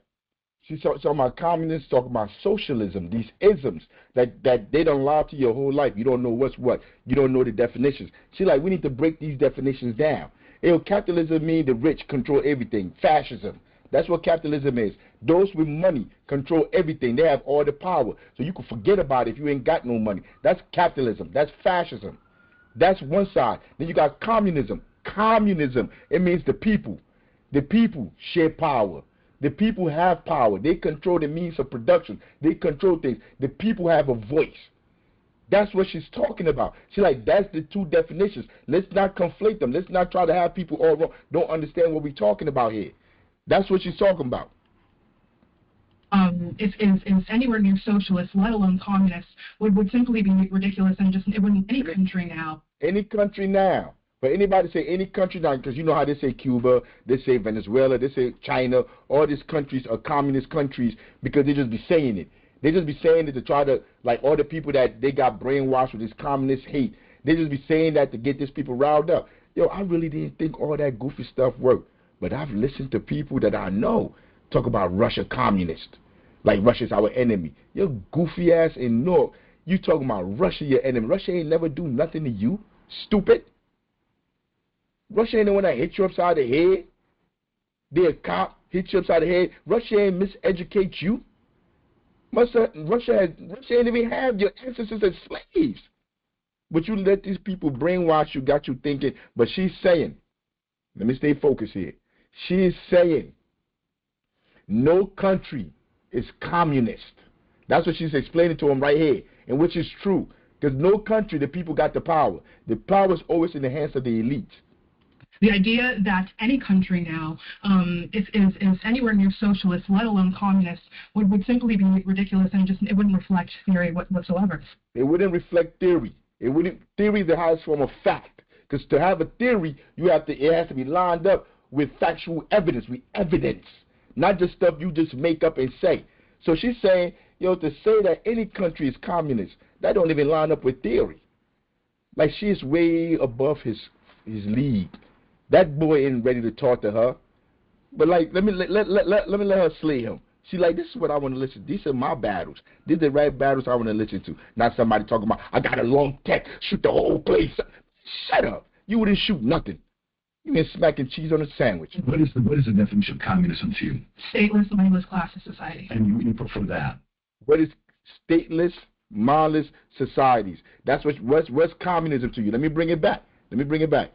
What is the definition of communism to you? Stateless, moneyless. Stateless, moneyless societies where everything is not dictated by how much money you got. That's what she told him. And he said, that's what you want? Like, he acted like he's surprised. You know why? Because he got the money. He's a millionaire. He got the money. Classless society. And you prefer that? Yeah, so I think... You prefer that?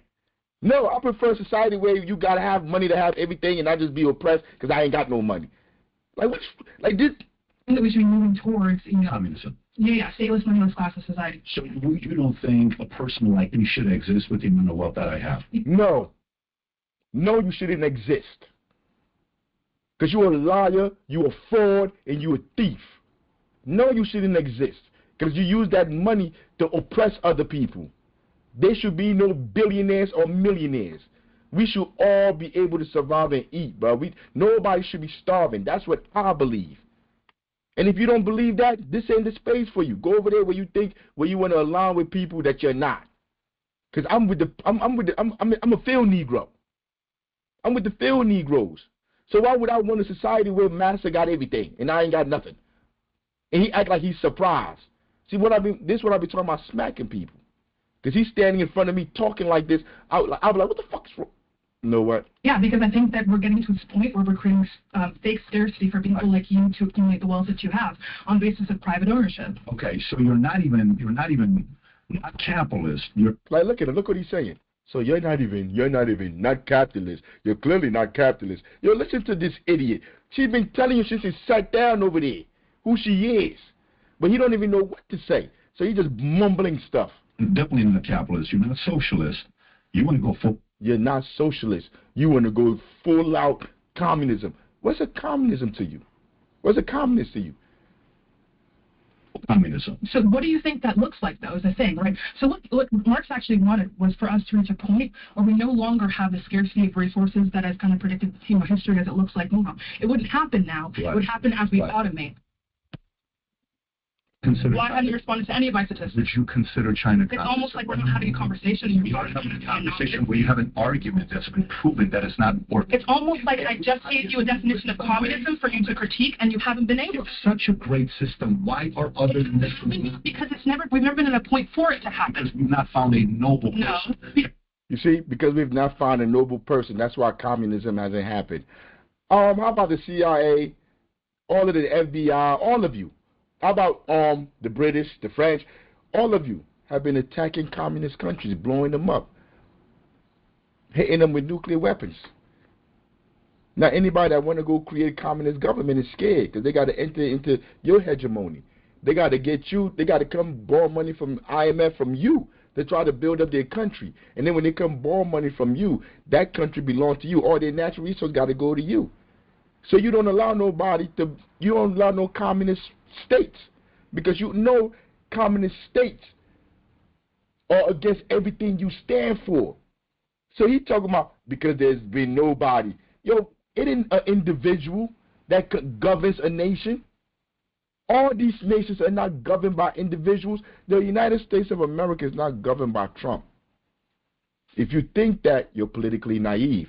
The United States government is governed by the people that give Trump the money for him to be president. France is governed by the people who give the president money for him to be president. Russia, or China, the people with the money, the people that you don't see on TV, the people with the real money that control everything. You don't see them. All these puppets, it's like the NFL. Who they got? What's the commissioner for the NFL? Whatever his name is. He the commissioner, but he worked for the owners. Whatever the owners want him to do, that's what he go out there and do. You know what? We don't want to pay people too much. Let's come up with a salary cap. So they got a salary cap where you can only pay your team certain amount.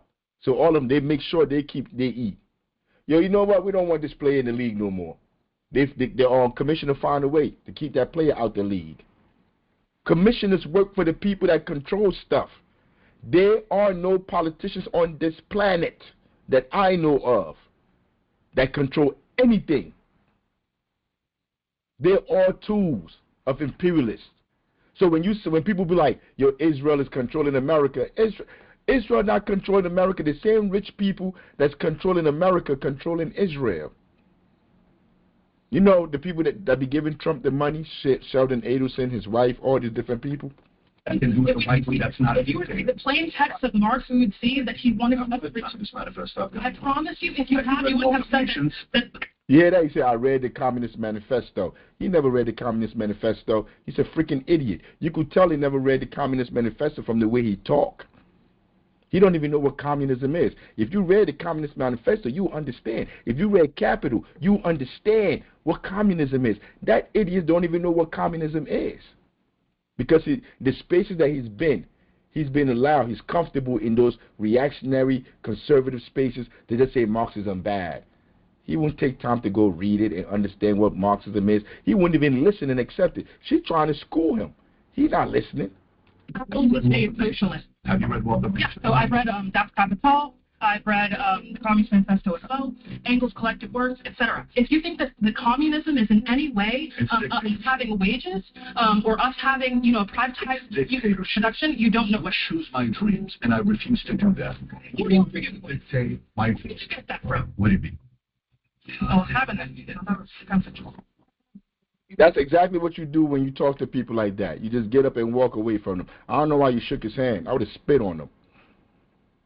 You shouldn't have shook his hand. I don't agree with shaking his hand.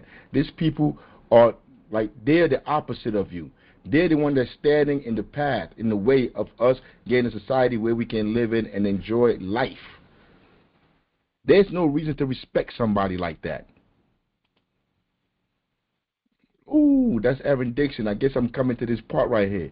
I mean, so I think I'm coming to it. But this weekend, Aaron Dixon came down. That's Aaron Dixon right there. I mean, he was part of the Black Panther Party, captain of Black Panther Party in Seattle. We went out to go see him because we're doing a few things. We're involved with a few things. There was a brother out in, Colorado, that was shot in the face by the police. So we're involved with the family. We're trying to work with them out there to try to see how we could help them. We're going to be taking a trip out there soon. So we was talking to the brother when he came down. He came down from Seattle to come see Chairman Paul out in Philly. So we went out there yesterday morning. We drove out there to come pay our respects. Because anybody that gave their life for the people, you have all the respect in the world for me. So we got in the car. We drove out there to go see him. And then we told him, we went fishing. We told him, like, after we got to leave here like around 12 o'clock because we got to get back to Deborah Terrell. That's a senior citizen that was shot in her apartment by the police in New Jersey. So we told him we had to go over there because they're having a protest to demand accountability. And as soon as we told him that, he said, man, I'm coming. He jumped in. Chairman out there got, Chairman Paul got the black van. I call it the 18 van. He got the black van. He jumped in the van, and he said, come on, let's go. So we drove over an hour to New Brunswick. We get to New Brunswick. He went out there, said a few words. I mean, I'm gonna play it. I'm gonna let y'all hear it for yourself. Oh, I mean, I'm not even there. Nah, but before we even get there, I put this in the wrong place. I'll put it in the wrong place. Now, because I need you to understand the energy. These people that we're dealing with, these imperialists that we're dealing with, these people are not new, and I need you to understand. This is Toussaint Louverture. He was part of the Haitian Revolution. Listen what he said. This is what Toussaint knew about the imperialists, about this Western people that we deal with, this Western government. Toussaint knew French, British, and Spanish imperialists for the insatiable gangsters that they were. That there is no oath too sacred for them to break. No crime, deception, treachery, cruelty, destruction of human life and property which they would not commit against those who could not defend themselves. Yo, that's where we at. Yo, the politicians, all these people, these are all imperialists. There's no need to negotiate with these people. There's nothing that they can say that they're going to hold to. That's where we are at. We're not coming to no rally, no protest, nothing to say go out and go vote, go elect this person, go elect. None of that is going to work. That's where we at. And I want to read this every single time we have a show so people understand exactly where we at. Let me see if the next clip is up here. So people understand. Nah, not that clip. I want to go. Let me get to this one. This is where we at right here. This is how we need to be thinking. This is how serious we need to be when we're dealing with the opposite side, the liberals. Because the liberals are just like conservative. This is exactly how we need to be. For me, I'll crack your fucking head wide open in front of everybody in the bank. If you don't have my money for me, I'll crack your fucking head wide open in front of everybody in the bank. I'm not afraid to go to prison. If you cross my community, if you come in here and you shoot anybody in my community, you do whatever, I will crack your head. And then I'm going to go to prison. Let him finish it up. And just about the time that I'm coming out of jail, hopefully, you'll be coming out of your coma. And guess what? I'll split your fucking head open again.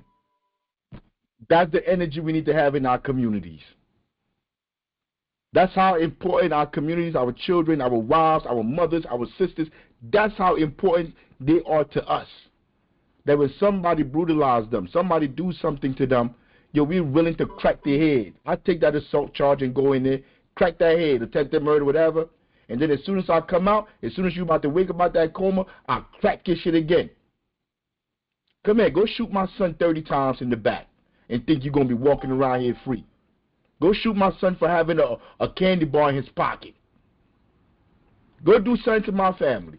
That's how every single one of us should be feeling about our family and our community. Yeah, I had to bring that. Because people ain't got that energy. That's not the energy people got out here. I mean, like, in all of this, like, you listen to people, they'll tell you, like, yo, African people, like, in Africa, they got their own this. Like, let the African people worry about what they doing over there. Let the Ecuadorian, let the Venezuelan people, the Cuban people, let everybody worry about their own stuff over here. Yo, the only real black people are the black people in America. Yo, you know, black people in America, some of them really think that.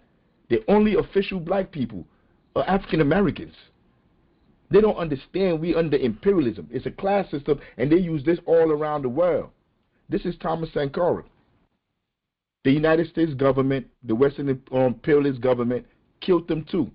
But why did they kill them? Listen to it. I'm going to see if I can read what he's saying. Voyez-vous, l'impérialisme à tort. You see, imperialism is wrong. See, he's speaking French because the French went over to Burkina Faso and they colonized it, just like you see how we speak in English. They went over there and they colonized it and they have them speaking French.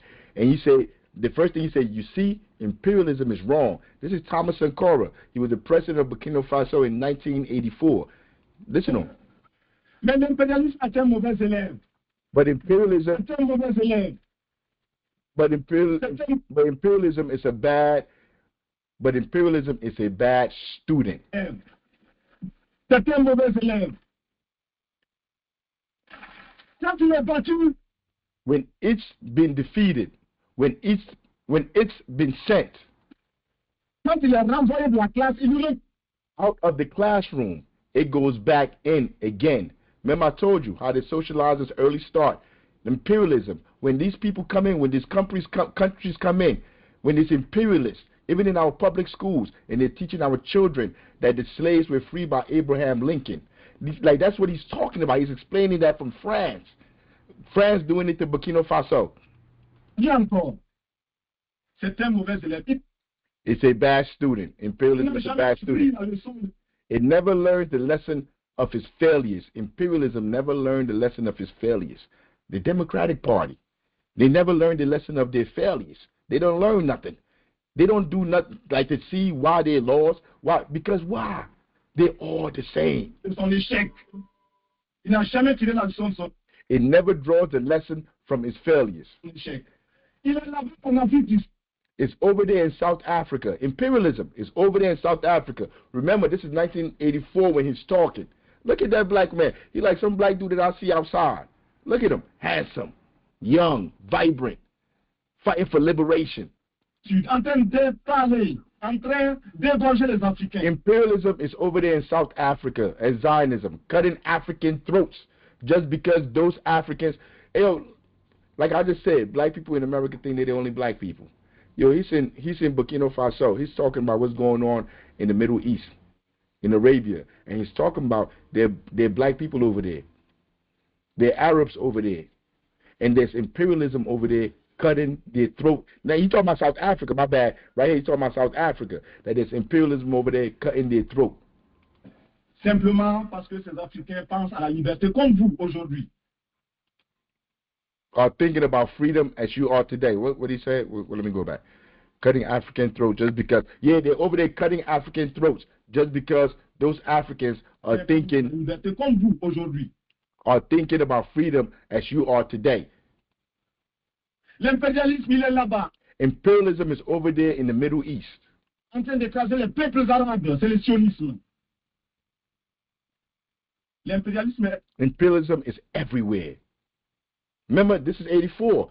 Globalism, they didn't start talking about globalism until like the 90s. That's when they started talking about globalism, 2000 imperialism is everywhere. Partout. Et à travers sa culture. Through the culture that it. Qu'il répond à travers. Through the culture that it spreads through its misinformation. Yo, these people think like misinformation is a new thing. Misinformation. You're getting misinformation. Yo, it's 1984.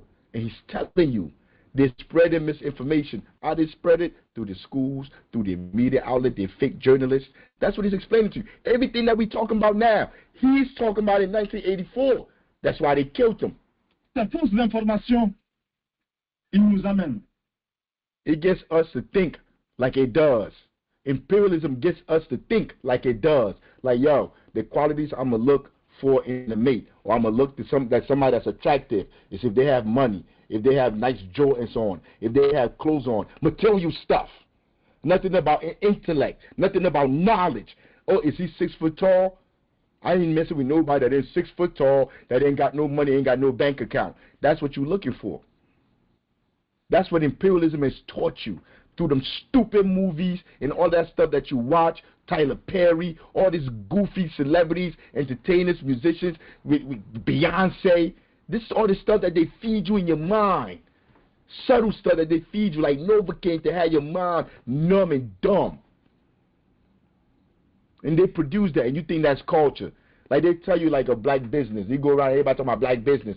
They think one nigga got a business, he talking about it's a black business. They're lying to you. If we all don't own it, it ain't a black business. That's your business. À penser comme lui. Il nous amène à... It gets us to submit to it and to go along with it. Like if you go to college, graduate, get your degree, you're gonna be free. You're gonna be able to take care of yourself. You're gonna have enough money to live. You believe all these lies. Then you spend all that money, go in debt, go to college, and now you're at a job that you hate, you miserable, but you gotta sell out. Because if you don't sell out, you're not gonna be able to make that money that you went to school and all of that stuff for. Or you can't even get a job in the field that you went to school with. You've been bamboozled and hooked with your whole life to thinking this is what is going to make you secure in life. Me soumettre à lui, à le suivre dans toutes ses with all its maneuvers. For goodness sake, we must stand in imperialism's way. For goodness sake, we must stand in an imperialist way. We got to stand in the way. As a Panther, that's what we do. We stand in the way. We feed people. We try to build these institutions. We have this after-school program. We have all this stuff that we're doing. Not just here, all over. We traveling all over, up and down, trying to build these communities. This is the only way you liberate yourself. You can't do it by voting. You can't do it by writing books, giving seminars. That's Castro. You know, people always be like, yo, you always hear people be like, yeah, we passed 2 hour mark. I know. I'm gonna try to rush it up. Yo, you always hear people talking about something. Yo, when Spanish people ever stay with black people? When da da da da? Yo, this is Thomas Sankara, the person that you just heard speaking about imperialism. Fidel Castro decorates Thomas Sankara with the Medal of Order of Jose Marti in September 1984, the highest distinction of the Cuban state. That's what Castro was doing, sending his military from Cuba all around Africa to go help African countries fight for liberation. But you sitting down, you watching them grab somebody up at Home Depot, and you standing there like, yo, now ain't no Spanish people ever help us, so I'm not to like screw them. Because you're an idiot. Because you haven't been politically educated to understand those people that's grabbing them is the one that's going to shoot you the more in the back for having a candy bar, stupid. Ah, yeah, this is it. We went fishing, man. Yeah, it's...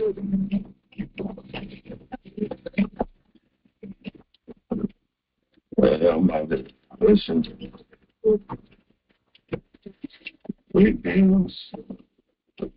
I left my bucket hat go, man. I left my bucket hat go. Well, nobody cares about your bucket hat.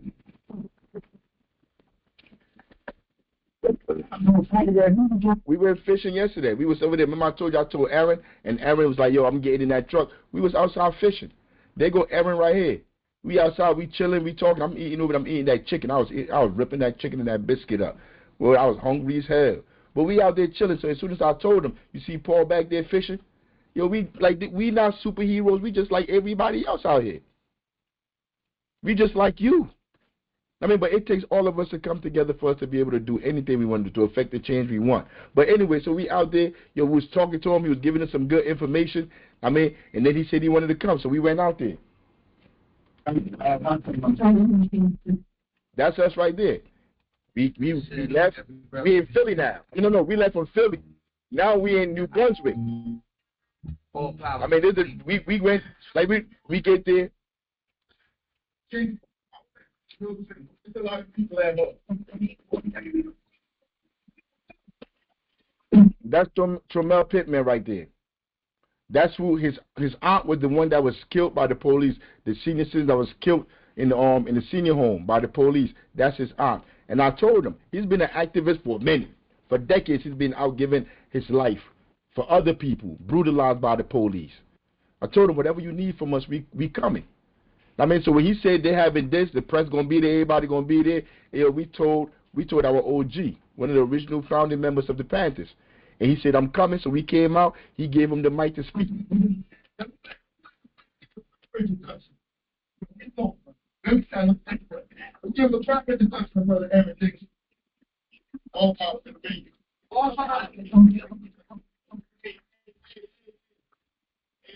There's a lot of people at home. They don't have jobs. You see how all those people are standing all back there by the gate? They're not all closed in tight. When we got there, because they had been there for a minute. When that's shout out to the Comrade Jack right there from Open. Your Panther from Open. I mean, he went out to Philly with us. But be that as it may, all these people back there in the background, they were just standing there. And when the Panther party came, when the OG started speaking, watch how they all come around. When I say all power to the people, I'm talking to you. The power is in you. All power to the people. Right, there's a reason why. Let me bring that back. All power to the people. All power to the people. You see how that sound? All power to the people. All power to the people. Listen. There's a lot of people at home. They don't have time to come out and give their life to nobody else. Hey, what you hear? When I say all power to the people, I'm talking to you. The power is in you. All power to the people. All power to the people. All power to the people. All power to the people. They killed Martin Luther King. You understand the sort of negotiated. God didn't There's no changing any politician, changing anybody in the system that wants to change anything. But we have learned from the past now. And they will just like everybody out here.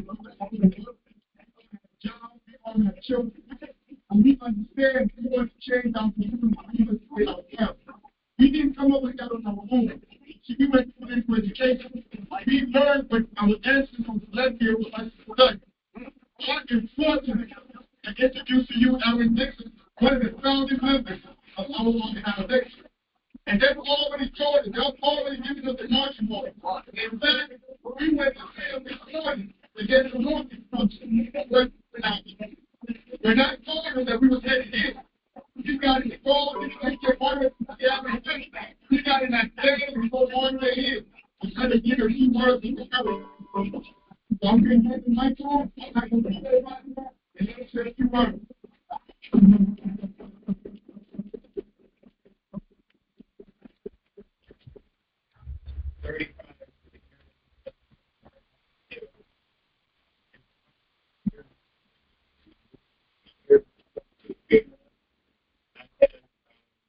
Several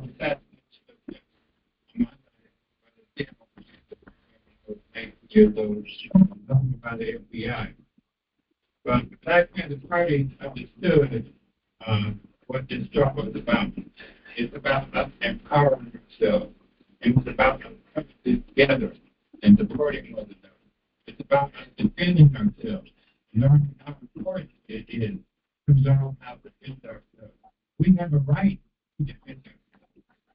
We have a right to defend ourselves.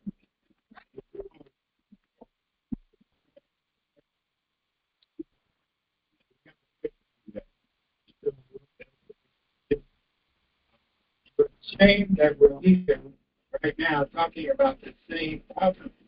And I've been reading the media and social media. It seems like every day, every other day, every week, something like this is happening in America. Right?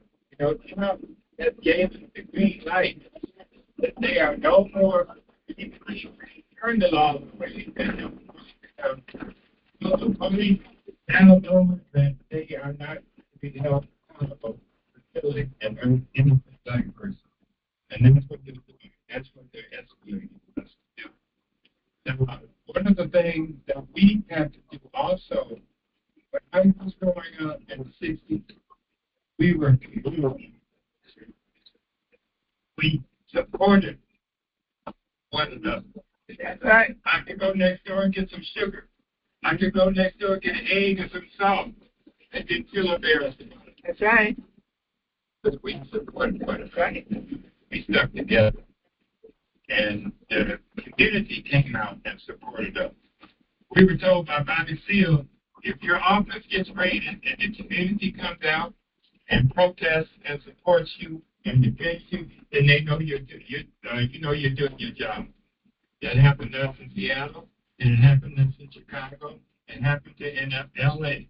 The people came out when they attempted to raid our office and tried to stop any type of massacre that was going to take place.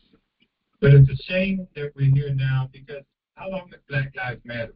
Not long ago. It wasn't long ago that thousands and thousands and thousands of people took to the streets. People were organizing. People were marching. Money was collected. And Black Lives Matter. What did Obama do to affect change within the police department? There never was any strong legislation that was passed that was being demanded by the people to hold the police accountable and to change the law. That never happened. And so we're here again. We're faced with this again. And so it's upon us to organize in our community. It's also upon us to create unity in our community. If somebody in our neighborhood that is having a rough time, that maybe has some mental issues, whatever, we should be looking out for them. We should be looking out for them. We should know who our neighbors are. And we should know what our neighbors are dealing with. we're all dealing with a lot of problems in our community. So I hope that we can find justice for Deborah. Well, Deborah did not deserve this. She did not deserve it. You know, the kid lived, I believe, to give her her own Sept. And she deserved to live longer, despite whatever the police might say about what she did or whatever. She should not be dead. So I'm going to end there. When I'm finished, I'm going to introduce a brother from Philly, who I've been doing a lot of work with, and he's going to talk a little bit more about the importance of self-defense. All power to the people.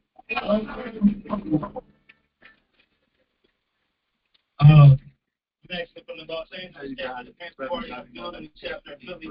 My name is Paul Birdsong. I'm going to say this really fast, real fast, right? Because I don't like police. I don't like what they do to our people. I'm not even going to call them police. I don't like slave catcher patrol. I don't like what they do to our people, and I'm not going to tolerate it. I don't know if you've seen the videos, but the Black Panther Party for Self-Defense is taking an official stance that we will not tolerate police brutality in our community.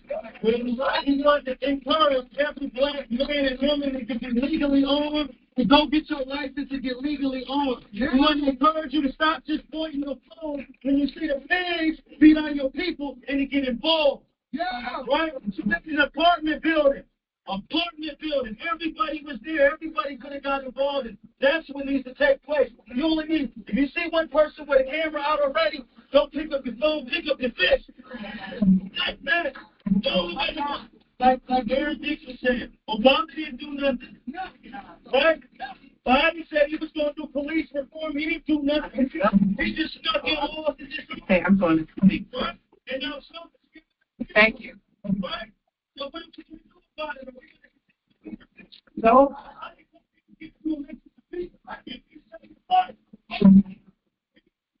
I didn't come to give you a message of peace. I came here to tell you to fight. Yo, and I don't think there's any other better words to end the show on this week than that. Because that's what we're here for. We're here to fight. That's what we're doing. Building institutions is fighting.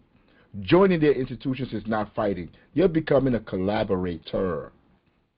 If you don't know what a collaborator is, look it up. If you're going to work in their corporations, if you're going to go work in their system, going to work in their schools, going to their politicals, you're going to vote, anything that has to do with their system, you're a collaborator. Unless you understand we are all on the plantation. And while after you walk away from their businesses, from their institutions, you're working on building the Underground Railroad, building those institutions to serve our communities. See, that's a different level. Because every single one of us is on the plantation. I don't care if you're a cop. I don't care if you're a teacher. It don't matter what you do. I don't care if you work for Amazon. I don't care if you're selling chicken outside. We're all on the plantation. If you're not working to get off that plantation to build institutions to serve our people, to serve our communities, then you're jerking wreck. And before I leave, what I mean by our communities, our people, I told you already, I'm not talking about just race. Because there could be people that's black like me, or worse than the whitest white man ever. We're in a class struggle. We're in an ideological struggle. If you're willing to commit class suicide and come fight with us, you're willing to accept our ideological line, I don't care who you are. You are part of the struggle. Because remember, racism is a social construct. The same people that we're fighting are the people that created the whole idea of race, separating us by the climate that we was originated from. They came up with those ideas. But if you want to still hold on to their ideas, hey, you good. Stay away. But us over here, we'll fight from a class level. So you could be whatever you want to be, and you could be part of what we're doing. You could come from wherever in the world. Wherever the people are suffering at, there's a Black Panther there. And that Black Panther is you, most likely. But we done for this week. Hey, General Secretary, you got anything? Yes, I'm going to do the slide. The first one. Go to the first one. Yes, we will be serving grilled platters all year long. So if you want a platter, just let me know. If you want to buy a platter for somebody, let me know. In order to open our grill, we need at least 10 orders. So get you and your friends together, put them orders in. There's a lot of hungry families out there. Put some orders in for them. Let us know. Next slide, please. Yeah, but why are we raising this money? Remember I told you we don't get no nonprofit money. There's no NGO money coming in. Hey, yo, we get the coal, we buy the chicken. I mean, everything, we sell all this stuff to raise money to provide our programs that we're doing in the community. Yo, we even, as an organization, we pay dues. We pay dues. So, like, starting on Monday, tomorrow, our after-school program back again. So we take the kids to school in the morning, the kids in our program that we teaching, that we trying to build institutions to teach. Because we're not just talking. We doing it in real time. So those children, we take them to school in the morning. If they need a ride to school, we pick them up after school. We go to the boxing gym. They do their homework. Then they do some boxing, some training, and then we take them home after they eat. Yo, all of this stuff has to be paid for. We're not looking to the government to pay us. No rich person is coming to help us do any of this stuff in the community. We must do it ourselves. And whatever community you're in, you should be doing it too.